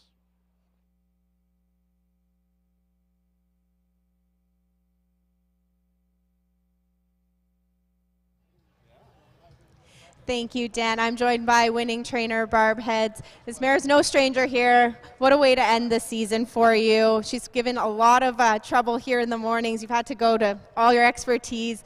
How much more rewarding is it to get that win? We know she's good, but... It means so much more just when you know how much hard work goes into it with the crew, and it takes everybody to keep the whole stable going, not just her. But yeah, she's just something special that'll never come along. Well, we have some emotions there, so we'll let you head back. But congratulations to you and all of the connections with Infinite Patience Ballerina. Thank you. We'll head back up to you, Dan, for the payouts and the replay.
And inside the winner's enclosure today, West Coast Kids Cancer Foundation, it's on their Community Day. Making the check presentation, Mr. Ryan McCartney, for $5,000 to West Coast Kids Cancer Foundation.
right, we're back here in the paddock. Time for race number 4 here at Hastings. This 4th race does kick off the pick 4 on races 4 through 7. We're going to start things off with a field of 5 $25,000 claimers. We got 4 colts and geldings, 1 mare in here. They're going to go 6.5 furlongs. We also have exacta and tractor wagering, as well as win place show here on the 4th. Well, congratulations to the Bill DeCourcy, the R&H Stables, Barb Heads, and Antonio Reyes. As Infinite Patience continues her reign here at Hastings as she wins the Ballerina for the 2nd consecutive year. Had to earn it. Above average ran well. Weeby 3 looked threatening. Daphne was on the bit early and ran well. It was a good race, and she had to call in all of her class to win today, and she got the job done, though. But Infinite Patience wins the 2023 Ballerina. Here's the 1. This is Set to Shine. Looking to give Barb 3 in a row. Of course, she won race number 2 with Flyboy Jack, Infinite Patience, and we'll see if Set to Shine can continue. Amadeo Perez rides. He's got the rail. He's got speed. Obviously, there was a lot of pace. Bold. You're not chasing Bold Arch in your last 2. You weren't chasing them allowance runners, Be Quick and them on July the 16th. So when this horse is in for a tag, he showed good speed in his first start this year. I would expect him to be forwardly placed in here. He's a good, solid sprinter. He looks great here in the paddock. He is your horse to beat, I believe. I'm 1-2 in here. I think the 1 and the 2 are the horses. We'll see how it plays out. But Set to Shine for Russ and Lois Bennett, Barb Heads, and Amadeo Perez is your 6-5 favorite right now. Number 2 will be Smart Lad. Silvino rides for George Gilbert and Mark Cluche. George Gilbert looking for another winner. He, of course, won race number 2 with Flyboy Jack. We'll see if Smart Lad, little reduction in price here. Last time he was in for 25, he won the money, defeating Set to Shine and Bold Arch. Set to Shine kind of got left that day, though. Missed the break, and it cost him. There isn't much between Set to Shine and Smart Lad, so it's kind of a coin toss for me. I'm kind of surprised that the odds are so far apart, 6-5 and 3-1. Those two should be, I don't know, it should be 8-5 and 2-1, or 8-5 and 9-5. They should be very close, because they are very close in ability, the 1 and the 2. Number 3 is Prince Cairo. This obviously was not the primo spot for John Snow. No route races going for him at those 16 non-3s, and in lieu of working again, they're going to run him. Fraser Abley rides 6.5, obviously not his gig, but he will come running late. We'll see if he can form part of the try. I don't see a lot of speed in here to help him out to win the race, but the Racing Club are backing him down to 9-2. That's the 3, Prince Cairo. Number 3 will be Wanda Lita, the lone mare in the race. The gal's going to take on the boys. No other spots for her, unfortunately. And she chased Infinite Patience. Didn't want to do that again in the Ballerina, so she's going to head into this 25 claimer. She's pretty salty on her day. She just missed in 160 and 3 to Viva Lavino 2 starts back in July. And number 5 will be Florida Gator. Much better spot for him. He is a horse that can win today.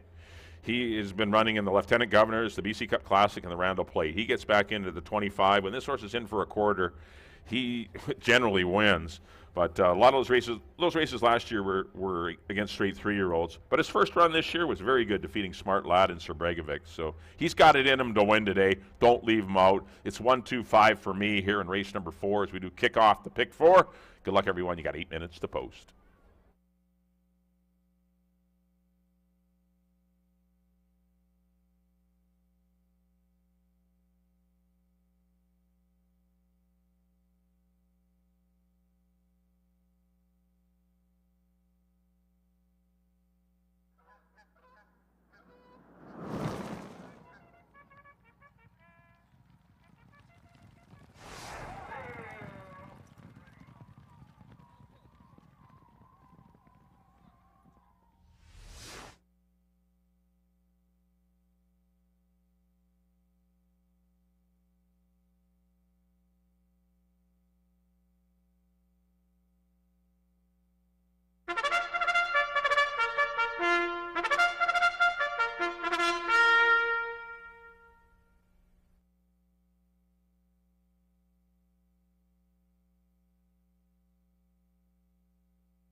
The horses on the track at Hastings. Race number 4, field of 5, kicks off the pick 4. They're going to go 6 1/2 furlongs. Also exactor, triactor, wagering a post time in 7 minutes.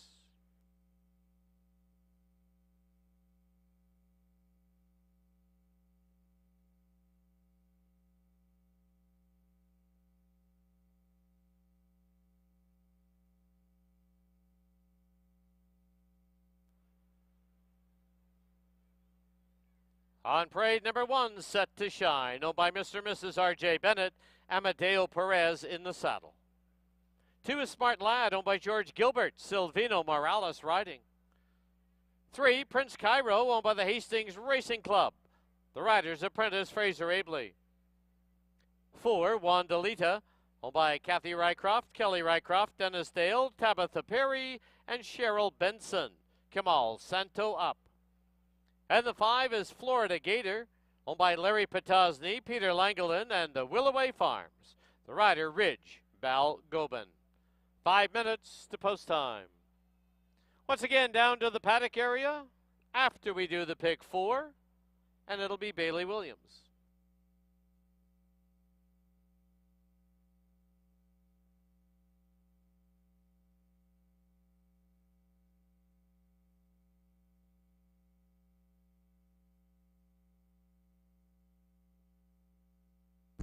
Tricky sequence on today's pick 4, sponsored by twinspires.com. I've gone 1-5. Mike's gone 1-2. We both spread out in race 5. I've gone with 3, though, 2, 5, and 6. Mike's just gone 2, 5. Then I spread out quite deep in the premiers, 2, 3, 4, 7. Mike's got 3, 4, 7. I got 2, 3, 7 in the last. Mike's got 2, 3, 7, 8. Mike's ticket $9.60. My ticket $14.40. That is the pick 4 here at Hastings, sponsored by twinspires.com.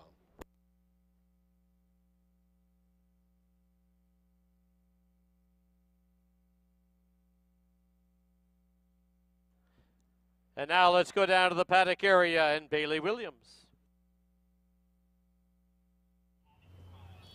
Thank you, Dan. We got a look there at Dan and Mike's pick 4 tickets. That kicks off in 4 minutes right here. Race number 4.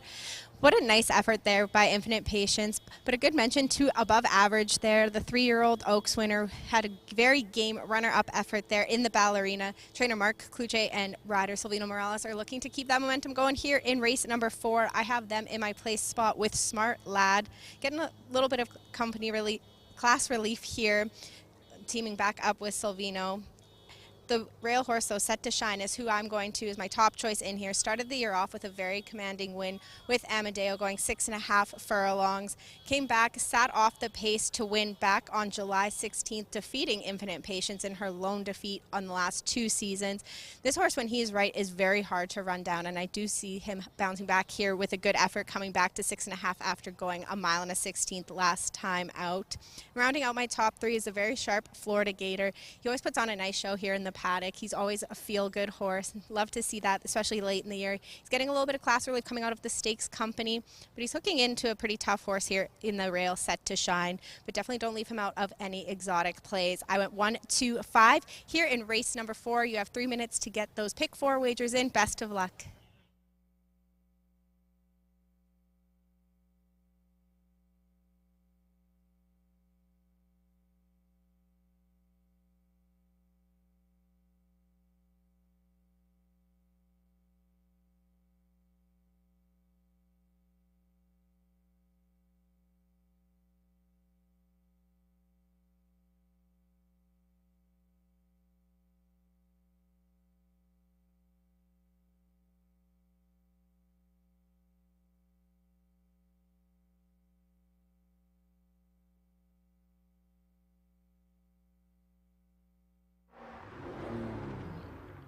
Key West Ford reminds you there are just 2 minutes left to place your wagers at Hastings.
Under a minute to post time at Hastings, less than a minute.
Loading in now for the fourth at Hastings.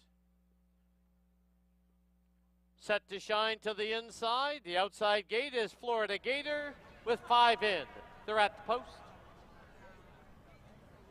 There they go. Closely bunched, set to shine from between runners, Prince Cairo, and also right there, Smart Lad, as a flash bias now for the first time. Set to shine has the rail and the lead. Smart Lad pressing up on the outside.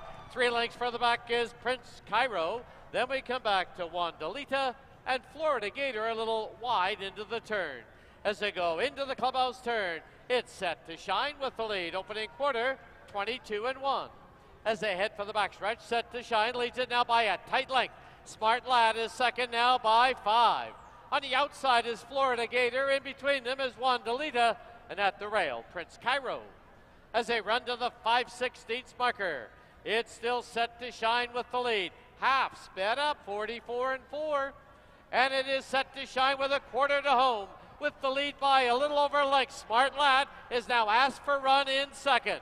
It's 3 lengths back to Prince Cairo, Wandalita, and on the outside, Florida Gator. But as they turn for home, it's set to shine, clearing now by 3. And down the lane they come. Set to shine is well in command by 4 by 5. Set to shine goes all the way. Smart Lad second, Prince Cairo third, Florida Gator, and Wandalita.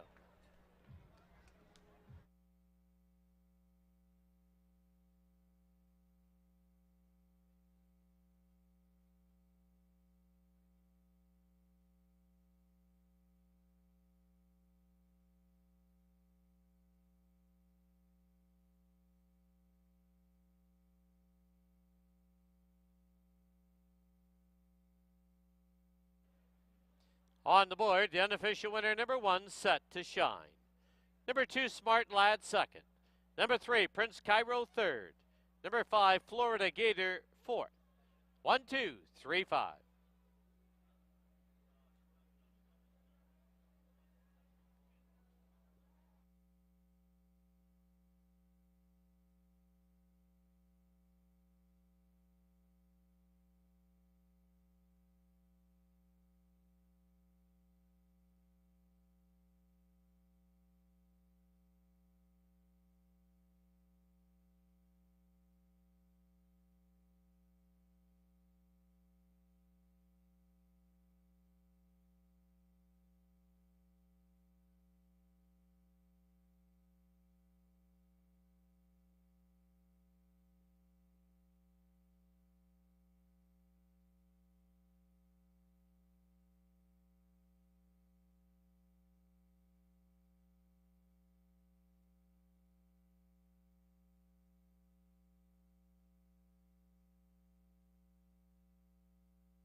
Into the winner's enclosure, the winner of race 4, number 1, Set to Shine. He's owned by Mr. and Mrs. R.J. Bennett, trained by Barb Heads. The winning rider is Amadeo Perez. That's 3 training wins today for leading trainer Barb Heads. Set to Shine is a 6-year-old horse by Bakken out of sunny Solero. Bred in BC by the owners, Mr. and Mrs. R.J. Bennett.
The result is official.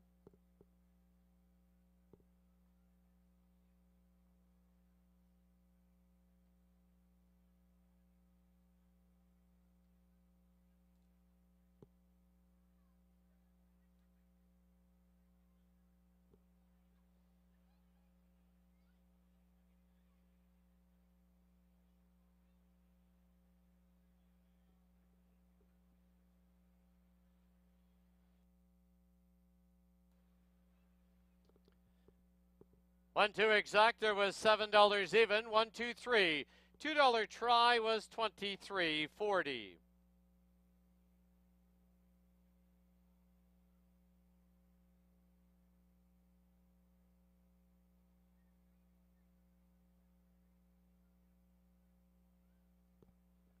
Final running time 1:15 and 72/100ths. In the fifth, number 1, Walking the Walk is 3 pounds over. Post time 19 minutes away at 4 o'clock.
All right, welcome back to the paddock here at Hastings. Time for race number 5 on our Ballerina / BC Premiers Stakes program.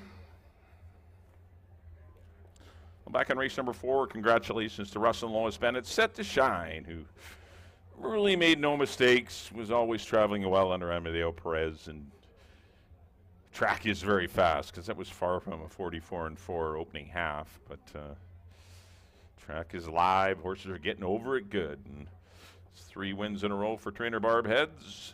Amadeo's got a riding double, but set to shine. Does kick off the pick 4 with a win at even money. All right, got to fill the 6 fillies and mares here. The 4,000 claimers going a mile and a 16th. Kicking off your late pick 3. We also have Exacta, Triactor, and Superfecta wagering here on the 5th. Look at the 1. This is Walking the Walk. She's going to need to see a pace duel. She has no early speed, but that's okay. You can come from off it under the right scenario, but she's going to need to see some pace on up front. We'll see if that pace scenario transpires. Going to get Silvino Morales, who's been aboard for her best performances last year. I know you can't see it on form, but I know Silvino gets along with this mare quite well. A little on the win shy, and she's had 29 starts, only 3 wins. Has 7 seconds and 6/3. But a good, honest mare. If the pace is strong, she's got a shot. If the pace is slow, she's going to run 4th or 5th. That's basically, in a nutshell, what Walking the Walk is, and we'll see what happens for her today for the Side Pot Stables, and Dino Condolenio is currently sitting at 6-1. Number 2 will be To Be Sunny, your even money favorite, getting a lot of the hype early. Nice win at the non-winners at 3 level, but this is tougher in a non-4. Did defeat Star Finality in a pretty good time of 1:45 and 2/5. She had a great trip that day. She was sitting close to a pace that was honest, 24, 47-3. I think slowed up to the 6 furlongs and 1:13-3, but she had piles left to win over a very sharp Star Finality. Those 2 were well clear of the field. But that, once again, that was a non-3. This is tougher, running with Ostracized, Missed the Hype. We're all multiple winners, and but she's the now horse. Amadeo Perez just continues to win races. He's looking for his 3rd winner here on To Be Sunny at even money. Number 3 will be Backfire Baby. Her 2 route races this year have been, I think, very good. She was second to a very sharp Lizzie's Girl 3 starts back, and in her most recent race, she just got caught up in a fast pace and couldn't hold off the closers. I think things should be a little more relaxed today, I would think.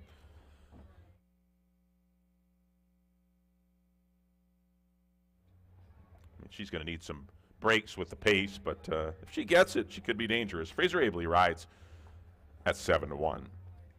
4 will be Back Zone. She's an off-the-pace threat.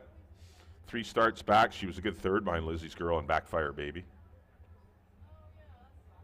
Curry Powell gets the riding assignment for Hall of Famer Harold Bearby. This one's owned by Fred and Sheldon Kwan. 5 will be Ostracized. This is my top pick. I like this mare today. I think she's got a great chance. Was a distant second to Dynamiter. Ran against the boys last time. Gets back in against the girls. When she's in against the girls in any of these mile and 16th races, Ostracized is generally pretty tough. Ridgebell Goldman will ride 3-1 on Ostracized. And number 6 is Missed the Height. She can win as well. Another Maben runner here.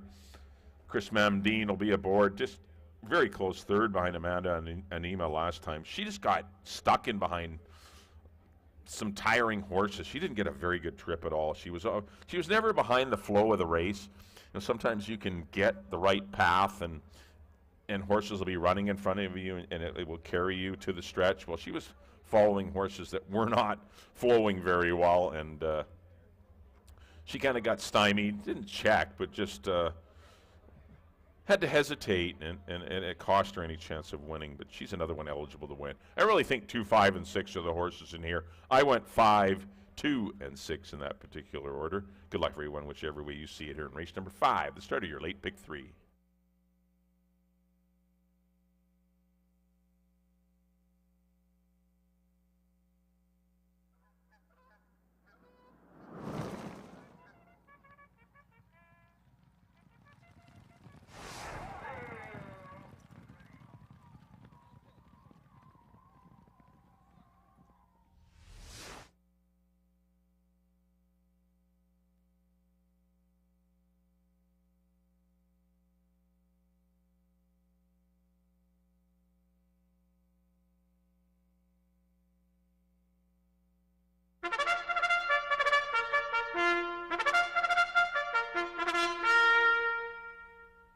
3 horses on the track at Hastings. Race number 5, field of 6. They're going to go a mile and a 16th.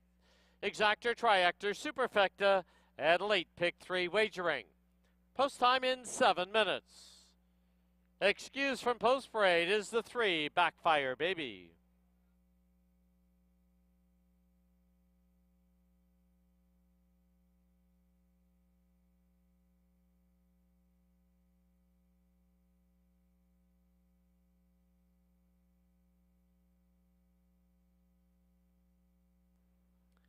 Here's the field number 1, Walking the Walk, owned by the Side Pot Stables. The rider Silvino Morales.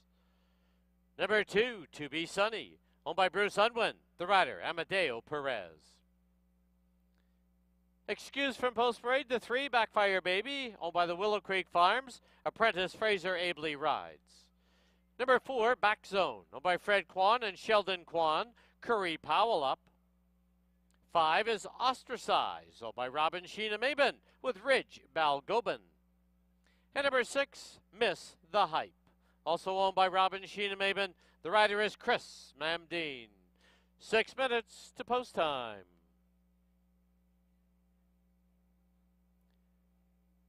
Once again, let's go down to the paddock area and Bailey Williams.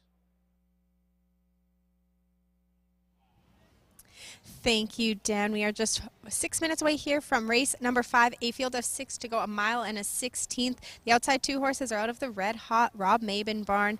Him and Chris Mandeep teamed up for multiple wins last weekend, as well as Ridge Balgobin. So they are looking to have a good race in here, and I have them in my place and show spot. Ostracize had an absolutely phenomenal campaign in 2022 in the Maben barn. This is a first start back with those connections after being claimed last time out, where she had a runner-up effort. In with the boys, though. She's back in with the fillies and mares here today. Hopefully that will be to her advantage. I have her ahead of the other Maben entered in here, Miss the Hype. Again, she's had a very successful year, 8 starts. She's had 3 wins, 3 seconds, and 2 thirds. So she's been very consistent, very honest at both distance. So I have her in my show spot. And I'm heading to the 2 horse, 2 Be Sunny, one of the closers in this race. Backfire Baby will likely be looking for that early lead. 2 Be Sunny will be one of the back markers early on. Rider Amadeo Perez is already looking for his 3rd on the day. Trainer Bruce Unwin's had a very good season, and in particularly with this mare, she's been very honest for him throughout the campaign, and she is the most tried and true at the distance. So I'm going to head to number 2, To Be Sunny, to get the win here. 2, 5, 6 is how I see race number 5. You have 5 minutes to get your wagers in, and best of luck.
Key West Ford reminds you there are just 2 minutes left to place your wagers at Hastings.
Under a minute to post time at Hastings, less than a minute.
The horses are approaching the starting gate.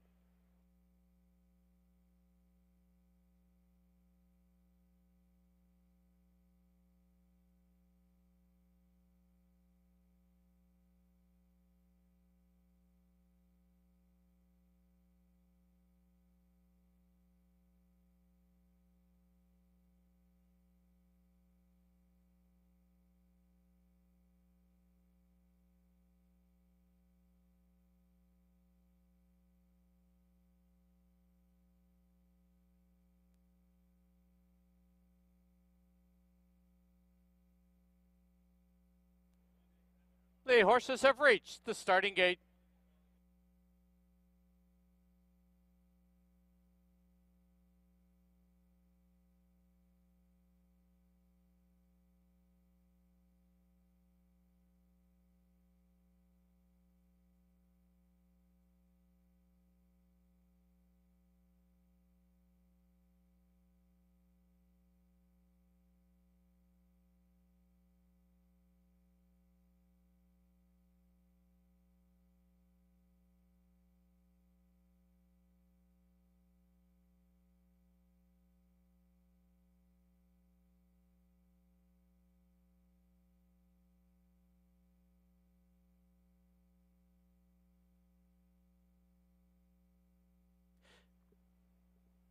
Loading in now for the fifth at Hastings. Walking the walk, the first one up.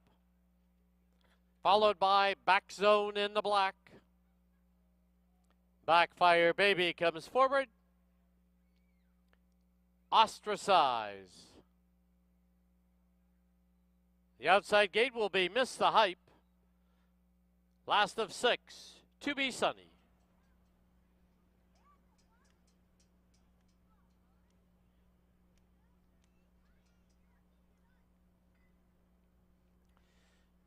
Six in, they're at the post. There they go. Backfire Baby set off for the early lead, driving up on the outside. Miss the Hype. Back Zone gets away in third. Ostracize on the outside. To Be Sunny. And the early trailer is Walking the Walk. They're on the turn, and Backfire Baby has a short lead. Moving through now on the outside, Miss the Hype, and also moving in is Back Zone. Then 2 lengths back, To Be Sunny. Ostracize on her outside. Walking the Walk in 6th. Opening quarter, a moderate 24-1. As they sweep by us now for the first time, it is Back Zone on the outside by a head. Backfire Baby at the rail, second by 2. Ostracize and Miss the Hype race together. Ostracize is on the outside and Miss the Hype at the rail. Followed by To Be Sunny and Walking the Walk. Into the clubhouse turn they go. The half up in 48-1. Half mile to run. On the inside it is Backfire Baby. Back Zone on the outside. It is Miss the Hype sitting chilly in third. To Be Sunny fourth, but will need a way through. It's Ostracize on the outside. Walking the Walk is the trailer. As they race past the 5/16 marker, 6 furlongs in 112-3. And it is Backfire Baby, far outside, Ostracize. In between them now, as they hit the turn, is Back Zone. Now moving out, widest on the track is Miss the Hype. To Be Sunny still needs a way through, and down the lane they come. It is Ostracized with the lead. Miss the Hype on the outside. Backfire Baby, To Be Sunny, and Back Zone. Deep stretch now. Ostracized. Miss the Hype on the outside. Miss the Hype will win it. Ostracized second. To Be Sunny third. Backfire Baby, Back Zone, and Walking the Walk.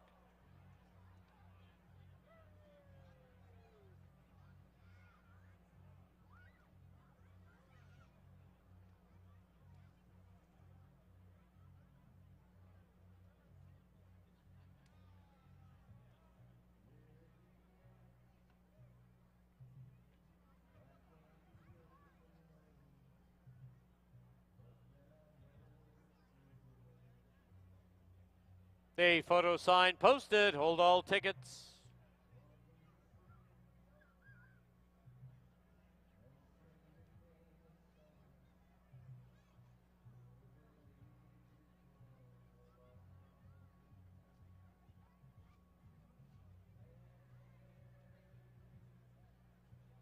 In the photo, number 6, Miss the Hype, the unofficial winner. Number 5, Ostracized second. Number 2, To Be Sunny third. Number 3, Backfire Baby fourth. 6-5-2-3, unofficial.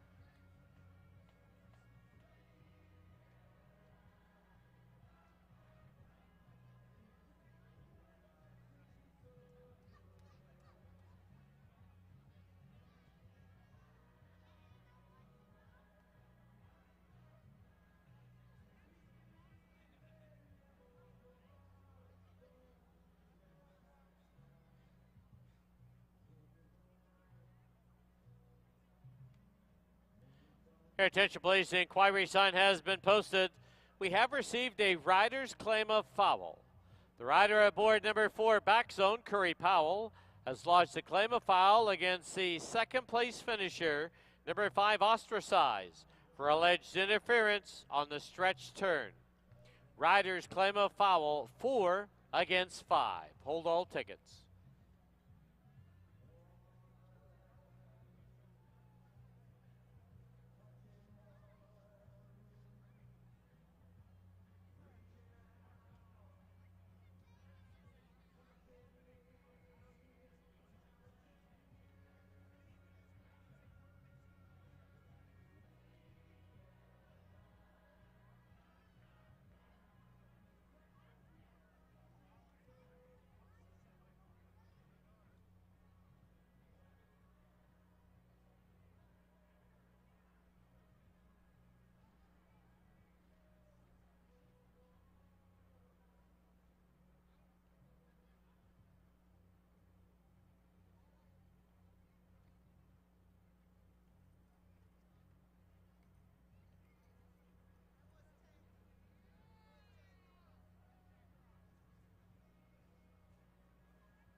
In the winner's enclosure, the winner of race 5, number 6, Miss the Hype.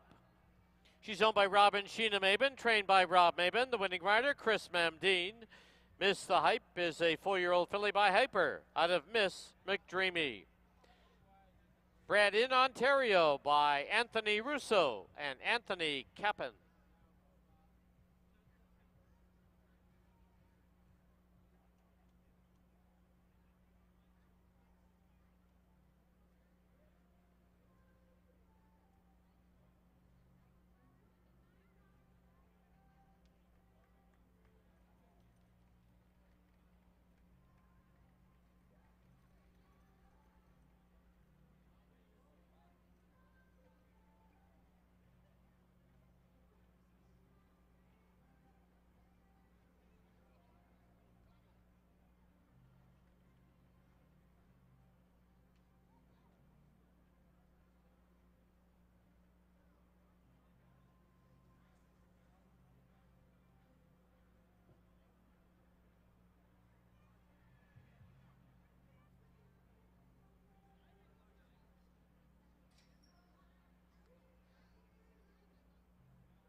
Once again, this is a rider's claim of foul, 4 against 5.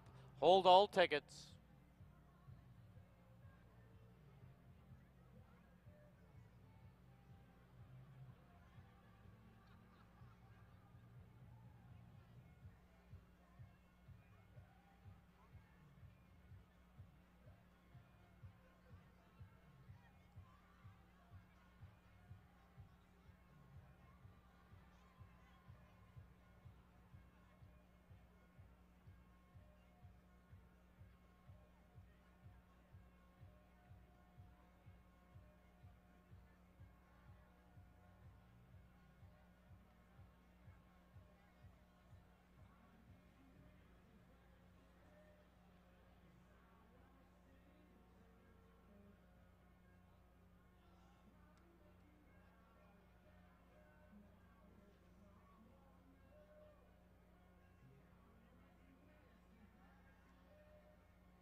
Please note the inquiry sign taken off the board. The claim of foul disallowed. 6523 as posted on the board.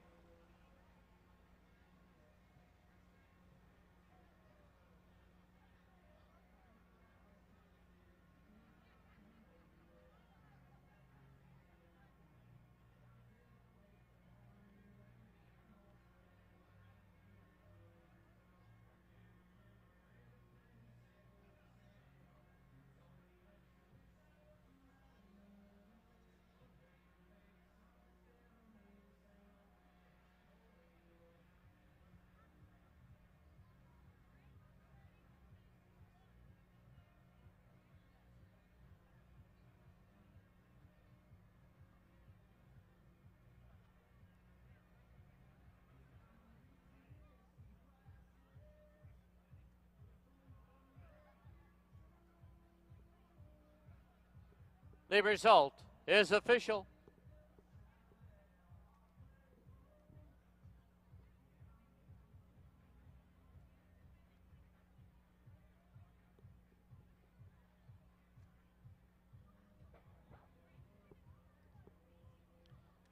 6.5 exacta was $20.80.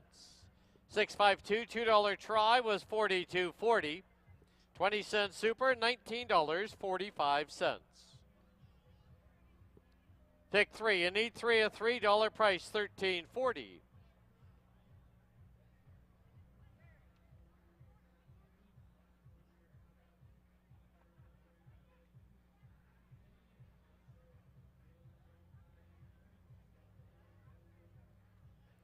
Final running time, 1:45 and 13/100. 2 claims in that 5th race.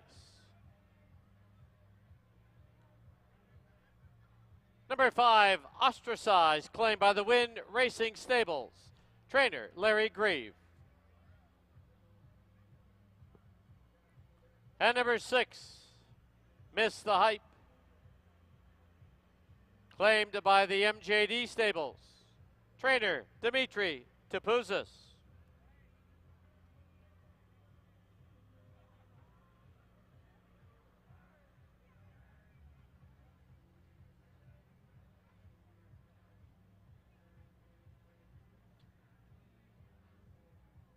Correction, number 5, Ostracized, claimed by the MJD Stables. Trainer, Dimitri Tapuzis.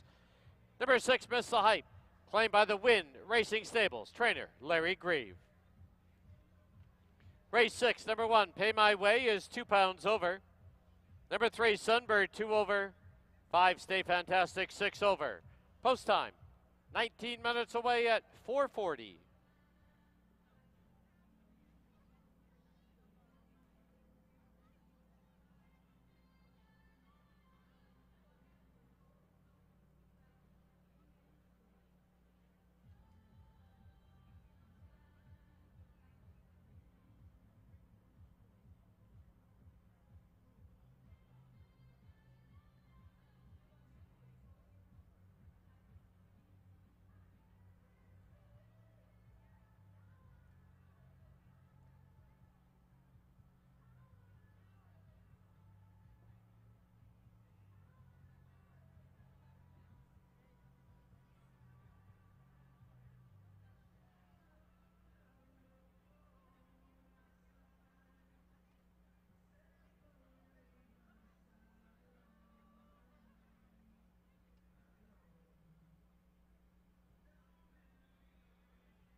right, we're back here in the paddock. Time for our sixth and co-feature event of the day. This is the BC Premier's Handicap, a Grade 3 event. $100,000 on the line. Got a field of 8 to go, a mile and 3/8. They're going to start right in front of the stands. Going to hit the line 3 times. Got a, as I said, a field of 8 signed on for the big prize, $100,000 payout purse pool. Congratulations on race number 5 to Rob and Sheena Maben. Controlled the exactor is Missed the Hype. The 6th horse under Chris Mamdine wins it, defeating stablemate Ostracize in an exciting finish. But Missed the Hype wins race number 5 here at Hastings. Number 1 will be Pay My Way, owned by Warren Wilson and his group of owners. What a neat horse he is. I know he hasn't won a race this year, but he's tackled the best horses. He never seems to get a good pace to run at, but he's a hard-trying horse. He was 3rd in the Randall behind Big Union and At Attention 2 starts back. No pace going on in the Bold Arch race where he was well beaten that day in a tough allowance race. Mount 3/8, it won't be a problem for him at all. It's just the company. We'll see how he fares. Currently at 25 to 1. That's the one. Pay My Way with Rich Balgobin. Number 2 will be Big Union. Got his 2nd stakes win of the season. Been a profitable claim for Kathy and Kelly Rycroft, Dennis Dale, and her ownership group. Claim for $16,000 last fall. Got a couple of victories, including George Royal and the Randall Plate.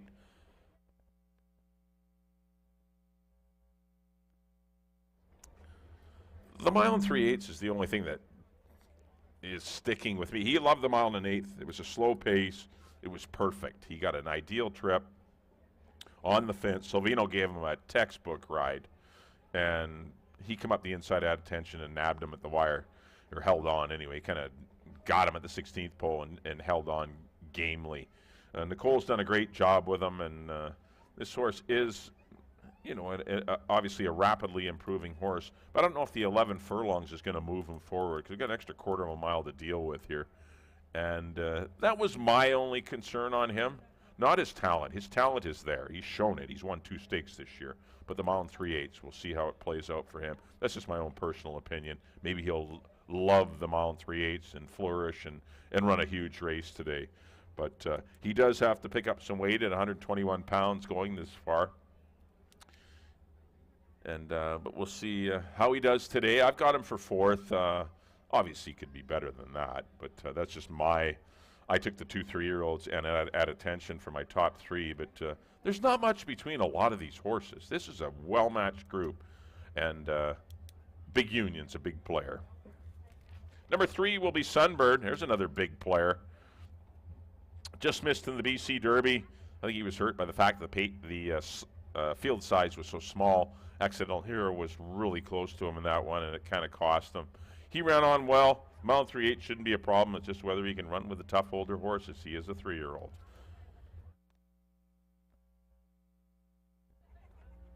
Number 4 is definitely your horse to beat, At Attention. He won this race last year at a mile and 1/8.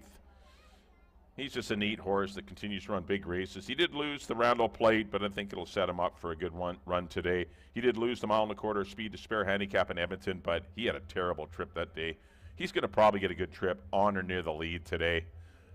Antonio Reyes knows him well, and he should be forwardly placed. He is your horse to beat. He's your favorite at 2 to 1. 5 will be Stay Fantastic. He's taking a shot in here, strictly on the distance. Mile and 3/8 won't be a problem. It's just whether the company he can still compete with, because he's won 3 of his last 4, but they've all been high claiming races. Number 6 will be Just Jimmy. He's been just a peach for his owner, Don Tedorenko. He's just been awesome. 2 wins in 3 seconds in his last 5 starts. He's just been a gem of consistency. He's just a little guy. The mile and 3/8 I was worried with him, not his ability. It's just the distance that worries me, but maybe he'll love it as well. Fraser Abley rides for Craig McPherson. Currently it's 6 to 1. 7 will be Accidental Hero. He won the BC Derby. I think the mile and 3/8 will be right up his alley, but I really think he benefited with a small field. He's not a very good gate horse. He's going to be back in the field. He's going to get more traffic today. That's the only reason I didn't pick him any higher than I did. I've got him in for 3rd. And number 8 is It's My Day. There's a good look at him with Brian Boudramsing up. Good second at Century Mile on the Speed to Spare handicap. he just stayed out of trouble, ran a good race, and he definitely earned the runner-up status in that nice $100,000 race going 10 furlongs. Well, currently sitting at 13-1. That's It's My Day for the Ironside Stables and Rob Van Overshot. I went 4-3-7, but what a good race. There's a lot of chances in here. You got Just Jimmy, you got It's My Day, you got Big Union. This is a good one. This is a good renewal of the BC Premiers. So send it up to Dan for the post-parade race number 6.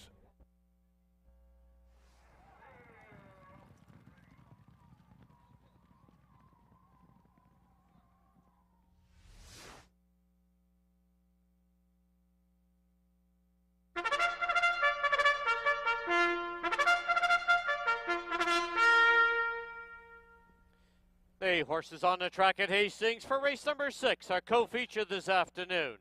This is the $100,000 BC Premiers Grade 3 event. Field of 8 to go 1 mile and 3/8. They pass under the finish line 3 times. First half of the late double exactor try and superfecta wagering. Post time in 8 minutes.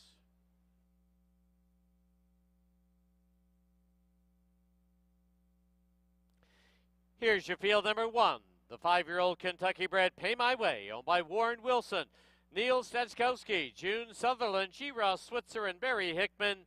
Ridge Balgobin aboard. Number 2, the 5-year-old Kentucky bred Big Union, owned by Kathy Rycroft, Kelly Rycroft, Dennis Dale, Tabitha Perry, and Cheryl Benson. Nicole Rycroft trains, Silvino Morales riding. Number 3, the 3-year-old Kentucky bred Sunbird, owned by Pauline Felicella and the estate of Nick Felicella. Terry Jordan trains, Amadeo Perez up. Number 4 is the 6-year-old BC bred At Attention, owned by Dr. Brian and Carol Anderson. Barb Heads trains, Antonio Reyes in the saddle. Number 5 is the 7-year-old BC bred Stay Fantastic, owned by Todd Mountain Thoroughbreds, trained by Edgar Mendoza with Kieran Kellewan. Number 6, the 4-year-old Kentucky bred Just Jimmy, owned by Don Tedorenko, trained by Craig McPherson with apprentice Fraser Abley. Number 7, the 3-year-old Kentucky bred BC Derby winner Accidental Hero, owned by Wynn Racing Stables, trained by Larry Grieve with Kamal Santo. And number 8, the 4-year-old BC bred It's My Day, owned by the Ironside Stables Limited, trained by Rob Van Overshot, the rider Brian Budram Singh. 5 minutes to post time. Now let's go down to the paddock and our 50-50 draw and Bailey Williams. Thank you, Dan. We are just 5 minutes away from the much anticipated BC Premiers, but before we get to that, we have the 50-50 draw for the West Coast Kids Cancer Foundation. The winner today gets $615. You have 15 minutes once the number is called out to head to that blue Hastings tent outside the winner's enclosure to claim your prize. So we'll give the bag a good shake here, draw that winning ticket. All right, so we got a pink ticket, and the winning number is 842342. Again, it's on a pink ticket, 842342. If that's your winning ticket, head on over to that blue Hastings tent. You have 15 minutes, but hold on to all tickets because if the winner does not claim their prize, there is a redraw.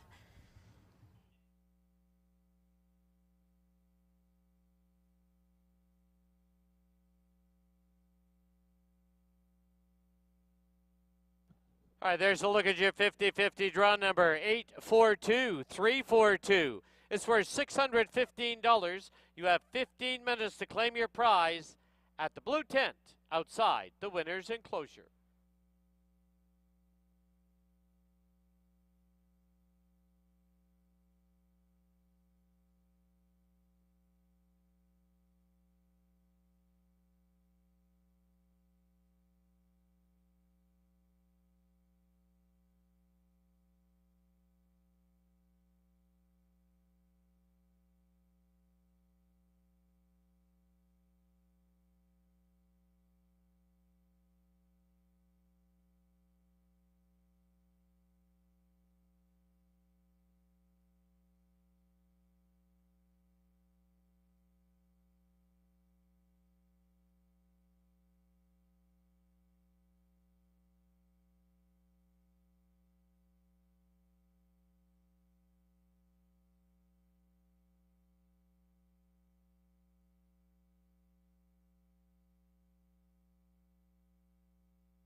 Key West Ford reminds you there are just 2 minutes left to place your wagers at Hastings.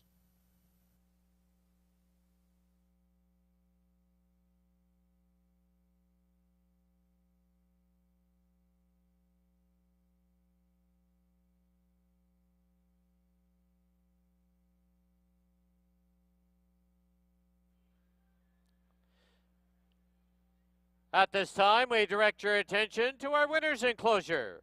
Today's guest decorators for the BC Premiers: John and Tammy Snow, Raj Moody and Ross Rankin. In attendance, John Snow and Ross Rankin, former owners of Roscoe Pedo, who won this race as a 3-year-old 20 years ago. It was a magic ride that year, winning the Emerald Derby, the BC Derby, and the BC Premiers. Please welcome John Snow and Ross Rankin to decorate the winner.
The horses have reached the starting gate.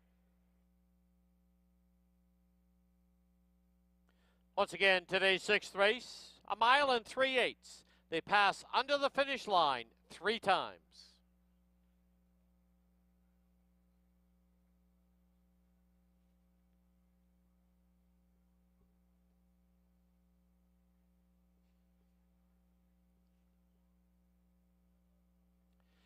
Loading in for the 6th, Pay My Way to the inside. Big Union comes up.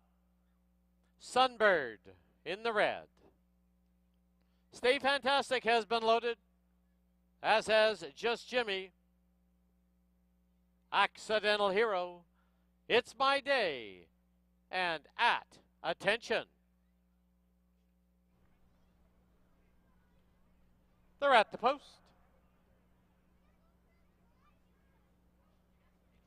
There they go.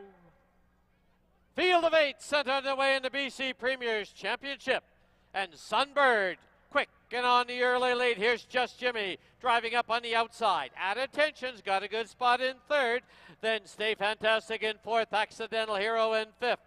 Down towards the inside now is Big Union. On the outside, It's My Day. And the early trailer is Pay My Way. As they run for the backstretch, Just Jimmy with the lead. Just Jimmy takes him to the backside with a half-length lead. At Attention under a strong hold in 2nd. Sunbird under wraps in 3rd. Accidental Hero at the rail. Stay Fantastic. It's My Days on the outside. Big Unions at the rail. And Pay My Way in 8th. That opening quarter in 24 and 3. Rounding the far turn, and it's Just Jimmy and At Attention. They've opened up about 5 on Sunbird. Accidental Heroes on the outside of Stay Fantastic. Then it's back to Big Union. It's My Day and Pay My Way. The half was 49 and 3. Through the stretch now with 1 lap to go. And Just Jimmy from the rail leads it by a head. Right there on the outside, At Attention, second by 4. Sunbird sitting patiently in 3rd, followed by Stay Fantastic, Accidental Hero, Big Union, It's My Day, and Pay My Way, the trailer. Into the clubhouse turn they go for the final time. 6 furlongs, 1:15 and 4. Half mile to run in the BC Premiers as they head down the backstretch. Just Jimmy from the rail by a nose. At Attention, second by 2.5. Now Perez asks for run in Sunbird, who's sitting 3rd. Stay Fantastic, 3 back in 4th. Accidental Hero, It's My Day, Big Union, and Pay My Way. As they race into the far turn with a 1/4 mile to home. Just Jimmy trying to go all the way. At Attention, inching up on the outside. Here's the 3-year-old Sunbird. He's circling up widest of all. As they get set to turn for home, Sunbird strikes the front. And down the lane they come. Sunbird leads it now by a length and a half. At Attention, Just Jimmy and Accidental Hero. Sunbird by 2. Sunbird to win the BC Premier's Championship. At Attention, second. Accidental Hero, 3rd. Just Jimmy, 4th. Followed by Big Union, Pay My Way, It's My Day, and Stay Fantastic.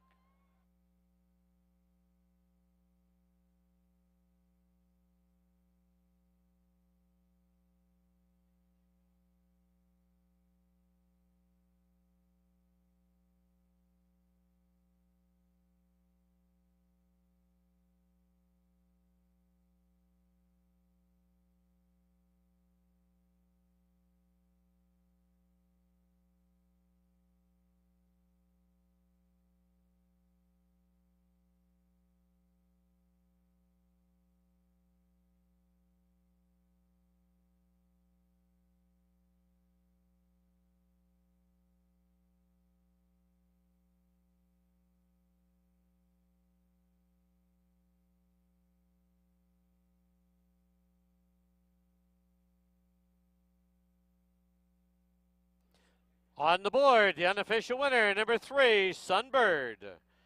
Number 4, At Attention, second. Number 7, Accidental Hero, 3rd.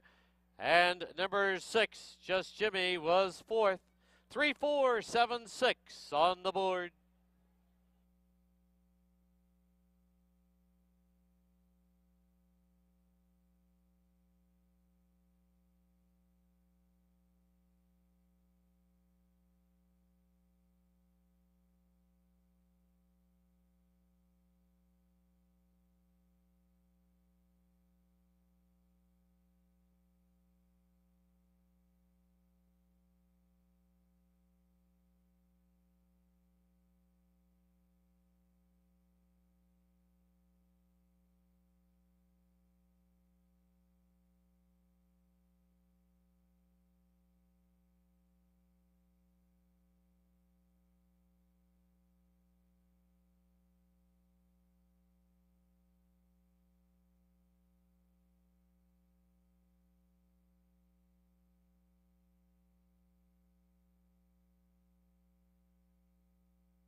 Now approaching the winner's enclosure, the winner of race 6, the $100,000 BC Premiers number 3, Sunbird.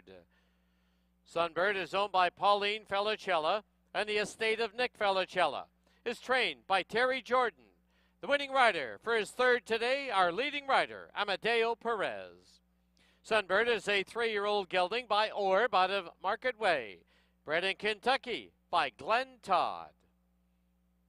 Once again, please welcome to the winner's enclosure former owners of a BC Premiers Championship horse. It was 20 years ago that Roscoe Pito did it. John Snow and Ross Rankin.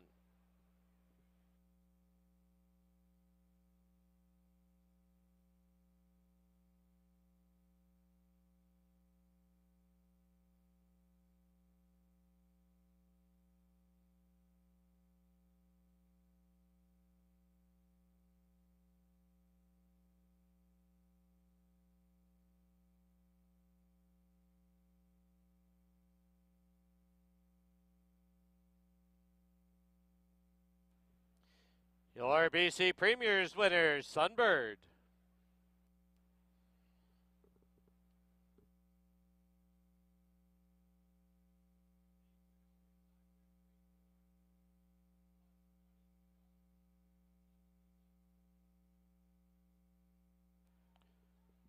The exactor of 3 and 4, $22.60. The $2 try was $45.50. 20-cent super, $19.80. Pick 5. You need 5 of 5. It returns $384.60. Final running time was 2:17 and 89/100ths. All right, time to go down just outside the paddock as Bailey Williams has winning trainer Terry Jordan. Bailey? Thank you, Dan. I'm joined by winning trainer Terry Jordan here. In the Derby, got into a little bit of a speed duel today. What were the instructions heading in today, knowing that there is speed in the race? Get even from the Derby. And Amadeo was able to tuck in behind. He got the redemption you were looking for. Pauline's here. How much does this mean to have this horse running in the estate? They've been longtime owners and friends for you. This horse isn't going anywhere anytime soon. No, she says he goes wherever I go, so, and I'm staying here. Well, the horse and Pauline plan on staying around for a while, and with great success like this, it keeps you young. So congratulations, and thank you, Terry. Give me some of that young, okay? Thanks. Back up to you now, Dan.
All right, we're back here in the paddock. Time for our 7th and final live race. Don't forget, no racing tomorrow. We got simulcasting here. If you want to enjoy some excellent simulcasting from Aqueduct and Keeneland and Santa Anita. But our next live card will be Monday, Holiday Monday, 2 o'clock. We got 7 more for you on Monday, October the 9th. Well, congratulations to the Felicellas. It was great to see Pauline here and the estate of Nick Felicella, classed as the owners. But trainer Cherry Jordan, excellent ride by Amadeo Perez. His Sunbird out sprints. It turned into a sprint. It wasn't even a 1 3/8 race. It was a sprint because the race was run so slowly early, and it turned into a quarter-mile sprint. And Sunbird is a sprinter and sprinted home beautifully to win it in a very good time at 2:17 and change. But congratulations to the Felicellas, Terry Jordan, and Amadeo Perez got his 3rd riding victory of the day.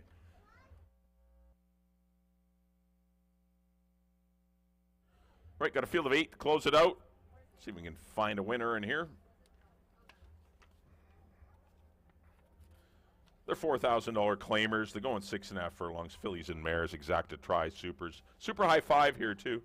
Got the super high 5 here for you multi-leg or multi-place wagerers. Got to pick the first 5. Here's the one. This is Filly Fatale. She's been pretty consistent all season long. 7 starts, 3 wins, 2 seconds. What a neat filly she's been for the Renfrew Racing and their ownership group, trained by Mark Freeman.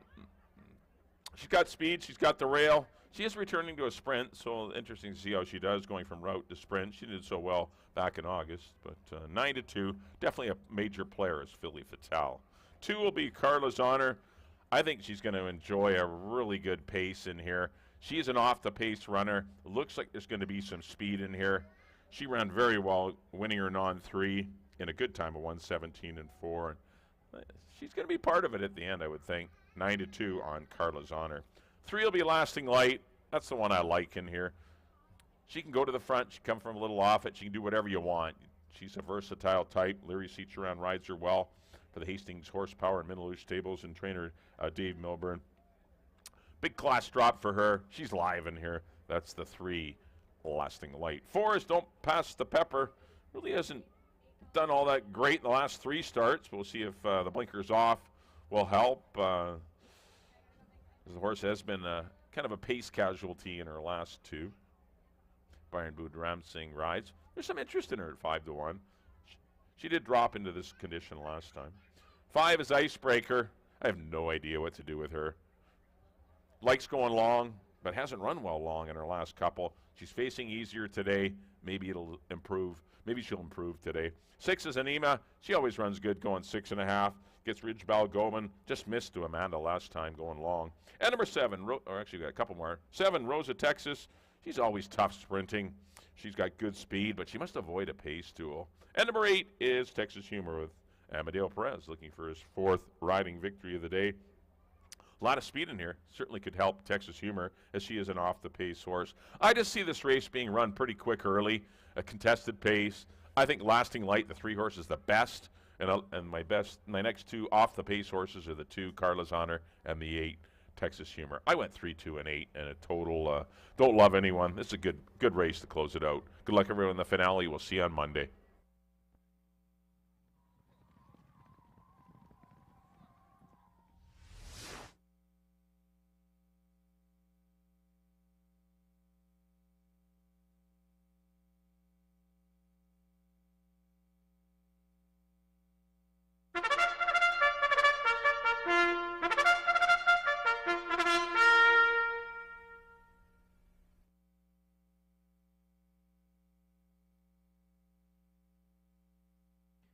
Hey, horses on the track at Hastings for the nightcap, 7th and final event.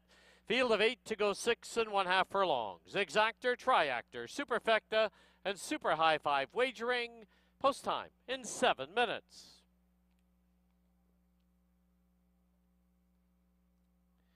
Here's the field. Number 1, Filly Fatale, owned by Renfrew Racing, B&B Racing, No Trump Stable, Bill Breen Racing, and Matt Elder. Kemal Santo rides. Number 2 is Carla's Honor, owned by BFA Holdings, Silvino Morales aboard. Number 3, Lasting Light, owned by the Hastings Horsepower and Minaloo Stables. Leary Sisharan aboard. Number 4, Don't Pass the Pepper, owned by Joe Russo and Gloria Russo. The rider Brian Budram Singh. 5 is Icebreaker, owned by the Wynn Racing Stables. The rider Kieran Kellawan. 6 is Anima, owned by Bulldog Brothers Racing and Paul Lemazir with Ridge Balgobin. 7, Rose of Texas, owned by Don Daynard and Mel Snow. Apprentice Fraser Abley in the saddle. And number 8, Texas Humor, owned by the G.O. Stables and Alexa Ramirez. Amadeo Perez aboard. 5 minutes to post time. Don't forget there is no live racing tomorrow, Sunday. Next live card is Thanksgiving Day, Monday. First race, 2 p.m. For the final time today, let's go down to the paddock and Bailey Williams. Thank you, Dan. We are 5 minutes away from a very competitive field of 8 to round out a beautiful Saturday here at the races. This one was a tough one to handicap. All of them are in here with a good chance. All depends on how it sets up coming into this first turn. I did go to the 3, Lasting Light. She made her best effort last time out. She was disqualified, placing 4th, drifting late at the head of the lane. However, showing that speed was very beneficial for her. Number 2, Carla's Honor, will be one of the later markers. Early on in the race, had a great closing effort last time and was able to draw away once she got past the wire. I do think she'll come back with a really good effort in here today. Rounding out my top 3 is Anami, one that I just can't seem to leave off of any of your exotic wagers here. She's been a hard knocker all year. The only one race that she did not finish very well, she did have a piece of equipment left on coming out of the gate. The California lip chain did stay on, so she came back last time with a very nice runner up. Ridge Balgobin stays aboard there. I have her in my show spot. I went 3, 2, 6 here to round out a beautiful Saturday afternoon. Hope you can come back and join us on the holiday Monday. First race is at 2 p.m.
Key West Ford reminds you there are just 2 minutes left to place your wagers at Hastings.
The horses have reached the starting gate.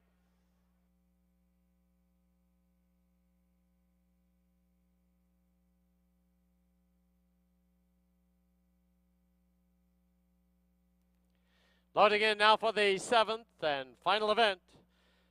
Philly Fatale to the inside. Carla's Honor goes in, Lasting Light. Don't Pass the Pepper, Icebreaker, Anima, Rose of Texas, and Texas Humor to the outside.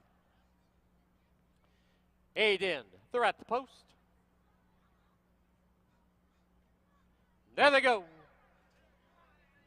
From the center, Anima put on the early lead. There's Lasting Light. And down towards the inside is Philly Fatale. 3 across the track. On the far outside now, Rose of Texas in 4th.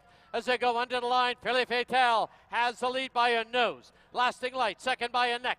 Anima is 3rd now by 4. Then it's back to Rose of Texas sitting in 4th. At the rail, Carla's Honor is 5th. In between horses comes Don't Pass the Pepper, now being passed by Texas Humor. The early trailer is Icebreaker. Opening quarter in 22 and 3 as they head down the backstretch now. Lasting Light from the rail by a nose. Anima second by 3. Philly Fatale in 3rd. Up on the outside, Rose of Texas 4th. Carla's Honor skims the rail in 5th. Then it's back to Texas Humor and Don't Pass the Pepper. Half was 45 and 4. 3/16 from home, and it is Lasting Light with the lead. Anima in 2nd. Rose of Texas creeping closer in 3rd, and Carla's Honor at the rail, and down the lane they come. It is Lasting Light. Here's Carla's Honor at the rail. Outside is Rose of Texas. Lasting Light, Carla's Honor closing in. Lasting Light, Carla's Honor, they are right together. It'll be Rose of Texas 3rd. Close for 4th and 5th. Photo sign will be posted.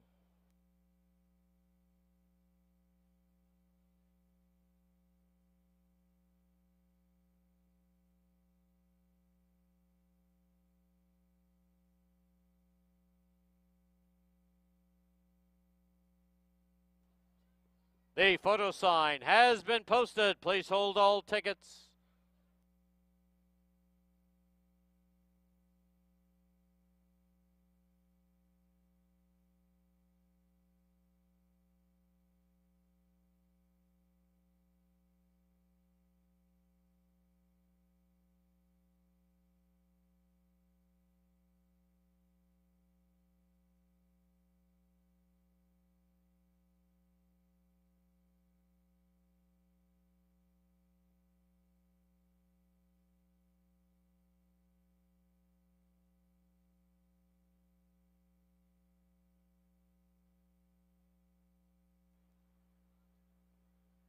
In the photo number 3, Lasting Light, the unofficial winner. Number 2, Carla's Honor, 2nd. Number 7, Rose of Texas, 3rd. Number 6, Anima, 4th. Completing the super high 5, number 8, Texas Humor. 3, 2, 7, 6, and 8.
Into the winner's enclosure, the winner of race 7, number 3, Lasting Light.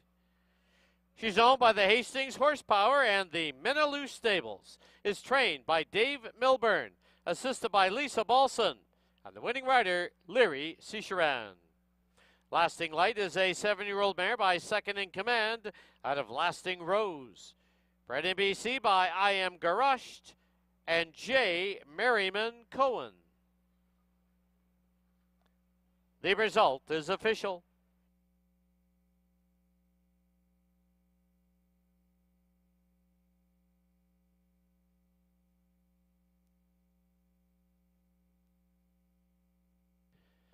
Three-two exacta was worth $15.30. The pick 4, you need 4 of 4, returned $17.59. Super high 5 was hit, $69.44.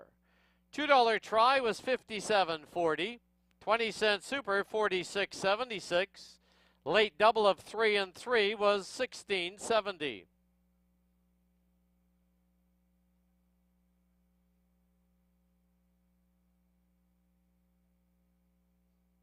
And to pick 3, you need 3 of 3, $32.45.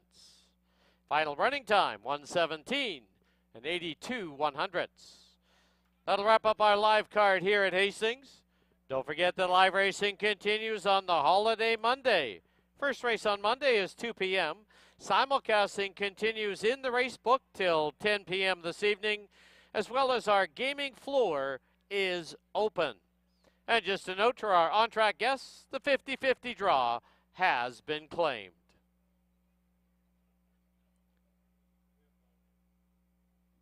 Thank you for watching and wagering on Hastings Racecourse. Drive safely. See you soon. Good night.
There they go. Finding ways from the rail, off for the early lead. Right there is I'm Corfu, star entry. And missing the break a little bit was Racing River. As they go under the line for the first time, it's Finding Ways with the lead now by a half. I'm Corfu, second by 2.5. It's Star Entry in third, and Racing River is the trailer, about 6 off the lead. Into the clubhouse turn they go, opening quarter, 22-3. As they run past the half-mile marker, Finding Ways takes the field to the backstretch with a neck lead. It's I'm Corfu shadowing on the outside. They've opened up 5 on Star Entry, and 4 more back is the trailer, Racing River. As they head to the 5/16 marker from the inside, Finding Ways, the half, 44-3, quarter mile from home, and Finding Ways at the rail by a head. I'm Corfu pressing on the outside. They've opened up 3 on Star Entry, and 5 back is the trailer, Racing River. As they turn for home, I'm Corfu has now grabbed the lead, and down the lane they come. It's I'm Corfu, but Star Entry is in pursuit and will go right on by. Star Entry, after the fast pace, gets the job done, wins it by 2.5. I'm Corfu, followed by Finding Ways and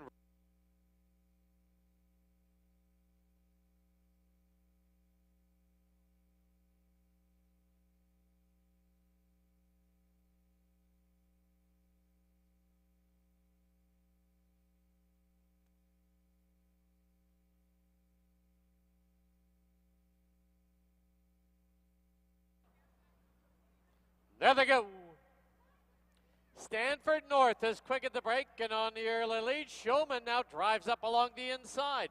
Flyboy Jack, first-time starters, into the bit. Then 3 lengths back is Dapper Dawn and Borrowed Equity. Under the line it is Stanford North with a short lead. Flyboy Jack up on the outside. It's 2 lengths back to Showman, about 4 to Dapper Dawn, and 2 to Borrowed Equity. Opening quarter was 22-3. As they run past the half-mile marker and head for the backstretch, Stanford North's out there by 2. Chasing in second is Flyboy Jack. Showman is third by 4. Dapper Dawn sits in fourth, and Borrowed Equity is fifth. As they head towards the 5/16 marker, it's still Stanford North out there with a length and 3/4 lead. Chasing in second is the first-time starter, Flyboy Jack. 3 back is Showman, then Borrowed Equity, and Dapper Dawn yet to get underway. The half and up in 46-2. They've reached the top of the lane. They're homeward bound, and it is Stanford North on the inside, but here's Flyboy Jack putting in a challenge on the outside. Flyboy Jack now takes the short lead. Stanford North at the rail. Flyboy Jack, Stanford North. Flyboy Jack debuts as a winner. Stanford North second, Borrowed Equity third.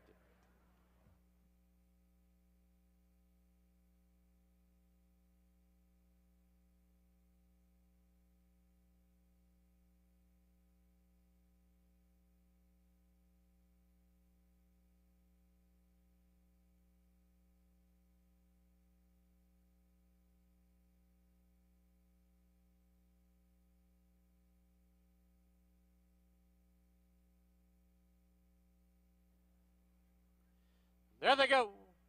They've all come away well as the field of 5 is set on their way in the 44th running of the Ballerina. Daphne from the rail, quick and on the early lead. Here's above average, driving it up on the outside. Infinite Patience has secured a good spot at the rail. Pulling hard on the outside is Pretty Area. Weeby 3 is the early trailer. Rounding the far turn, it's Daphne with a 1.5 length lead, leaving the rail open for Infinite Patience. Above average is on her outside. Pretty Area still pulling hard, and Weeby 3 also. The opening quarter in a solid 23-1. Through the stretch for the first time now, it is Daphne, 1 out from the rail with the lead. Infinite Patience saving every inch of ground. Above average on the outside, Weeby 3 tucked in on the inside, and Pretty Area the trailer, but only 3.5 off the lead. Into the clubhouse turn they go, the half a solid 47-1. As they run past the half-mile marker, it is Daphne from the outside with the lead by a head. Infinite Patience inching up on the inside. Above average now ridden along in third, Weeby 3 fourth, and Pretty Area. Past the 3/8 they go, and Daphne continues to lead it. 6 furlongs in, 111-3. And it's Daphne with the lead, but Infinite Patience putting pressure on. Above average on the outside. Weeby3 will need a way through, and Pretty Area. 5/16 from home, and it's now Infinite Patience with the lead. As they turn for home, Infinite Patience leads it now by 2. Weeby3 skims the rail. On the outside is above average. Deep stretch now, Infinite Patience by 2.5, by 3. Infinite Patience captures the 44th running of the Ballerina. Above average second, Weeby3 third, Pretty Area, and Daphne.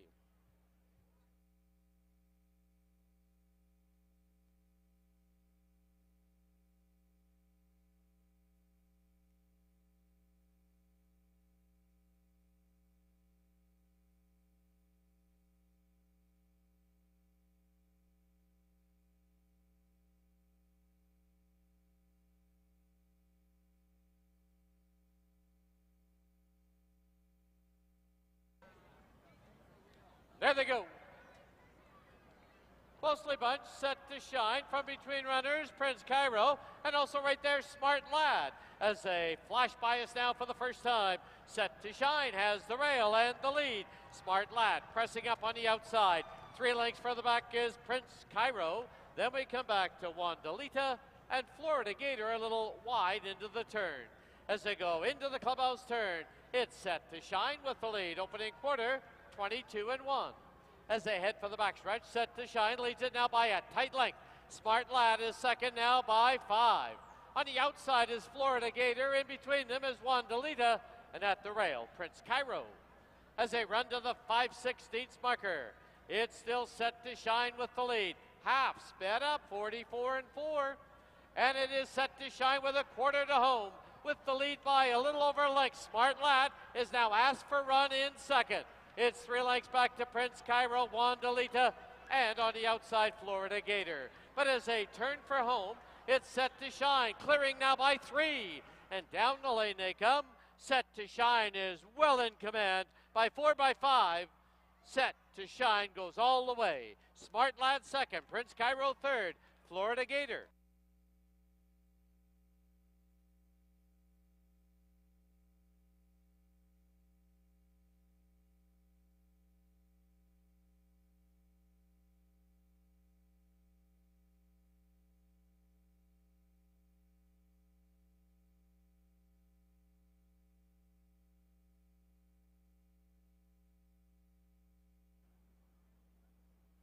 There they go.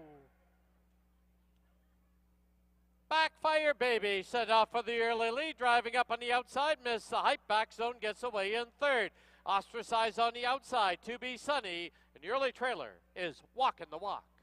They're on the turn, and Backfire Baby has a short lead. Moving through now on the outside, missed the hype, and also moving in is Back Zone. Then 2 lengths back, To Be Sunny. Ostracized on her outside, Walking the Walk in sixth. Opening quarter, a moderate 24-1. As they sweep by us now for the first time, it is Back Zone on the outside by a head. Backfire Baby at the rail, second by 2. Ostracized and Missed the Hype race together. Ostracized is on the outside and Missed the Hype at the rail. Followed by To Be Sunny and Walking the Walk. Into the clubhouse turn they go. The half up in 48-1. Half mile to run. On the inside, it is Backfire Baby, Back Zone on the outside. It is Miss the Hype sitting chilly in third. To Be Sunny fourth, but will need a way through. It's Ostracized on the outside. Walking the Walk is the trailer. As they race past the 5/16 marker, 6 furlongs in 112-3. And it is Backfire Baby, far outside, Ostracized. In between them now, as they hit the turn, is Back Zone. Now moving out, widest on the track is Miss the Hype. To Be Sunny still needs a way through, and down the lane they come. It is Ostracized with the lead. Miss the Hype on the outside. Backfire Baby, To Be Sunny, and Back Zone. Deep stretch now. Ostracized, Miss the Hype on the outside. Miss the Hype will win it. Ostracized second. To Be Sunny third. Backfire Baby, Back Zone, and Walking the Walk.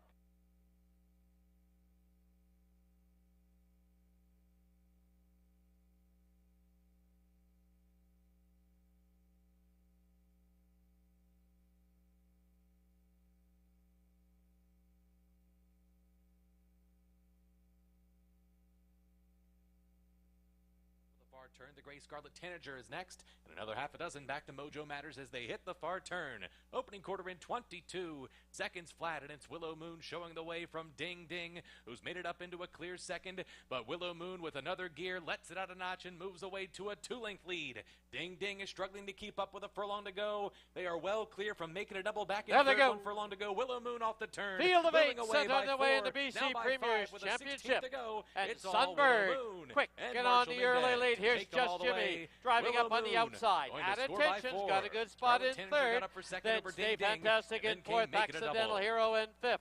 Down towards the inside now is Big Union. On the outside, It's My Day, and the early trailer is Pay My Way. As they run for the backstretch, Just Jimmy with the lead. Just Jimmy takes him to the backside with a half-length lead.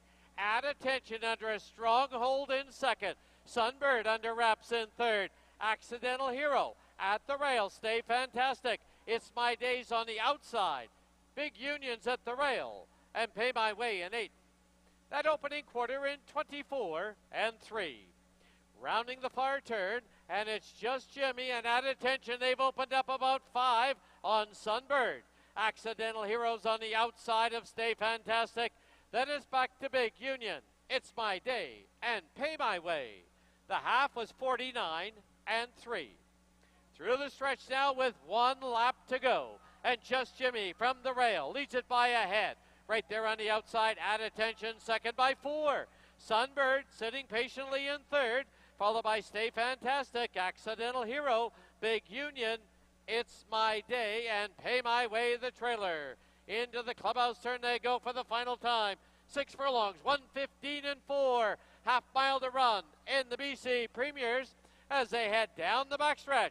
Just Jimmy from the rail by a nose. 5, At Attention, 2, second by 3, 2.5. 6. Now Perez asks for Runner run number in 5, Willow Sunbird, Moon. who's sitting third. Second was the Stay 2, Scarlet Fantastic, Tanager. 3 back in fourth. Third was the 3, Accidental Ding Hero, Ding. It's My Fourth Day, was the Big 6, Union, Make and It a Pay Double. My Way. 5, As they 2, race into the far 3, turn 6. with a quarter mile to home. Just Jimmy trying to go all the way. At Attention, inching up on the outside. Here's the 3-year-old Sunbird. He's circling up widest of all. As they get set to turn for home, Sunbird strikes the front. And down the lane they come. Sunbird leads it now by a length and a half. At Attention, Just Jimmy and Accidental Hero. Sunbird by 2. Sunbird to win the BC Premier's Championship. At Attention second. Accidental Hero third. Just Jimmy fourth. Followed by Big Union. Pay My Way. It's My... And ridden to victory by Marshall Mendez.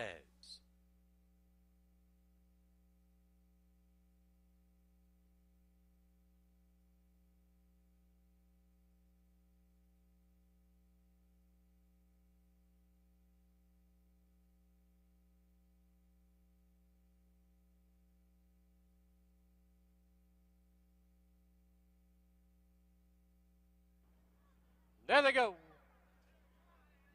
From the center, Anima put on the early lead. There's Lasting Light. And down towards the inside is Philly Fatale. 3 across the track. On the far outside now, Rose of Texas in fourth. As they go under the line, Philly Fatale has the lead by a nose. Lasting Light second by a neck. Anima is third now by 4. Then it's back to Rose of Texas sitting in fourth. At the rail, Carla's Honor is fifth. In between horses comes Don't Pass the Pepper, now being passed by Texas Humor. The early trailer is Icebreaker. Opening quarter in 22 and 3 as they head down the backstretch now. Lasting Light from the rail by a nose. Anima second by 3. Philly Fatale in third. Up on the outside, Rose of Texas fourth. Carla's Honor skims the rail in fifth. Then it's back to Texas Humor and Don't Pass the Pepper. Half was 45 and 4. 3/16 from home, and it is Lasting Light with the lead. Anima in second. Rose of Texas creeping closer in third, and Carla's Honor at the rail, and down the lane they come. It is Lasting Light. Here's Carla's Honor at the rail. Outside is Rose of Texas. Lasting Light, Carla's Honor closing in. Lasting Light, Carla's Honor, they are right together. It'll be Rose of Texas third. Close for fourth.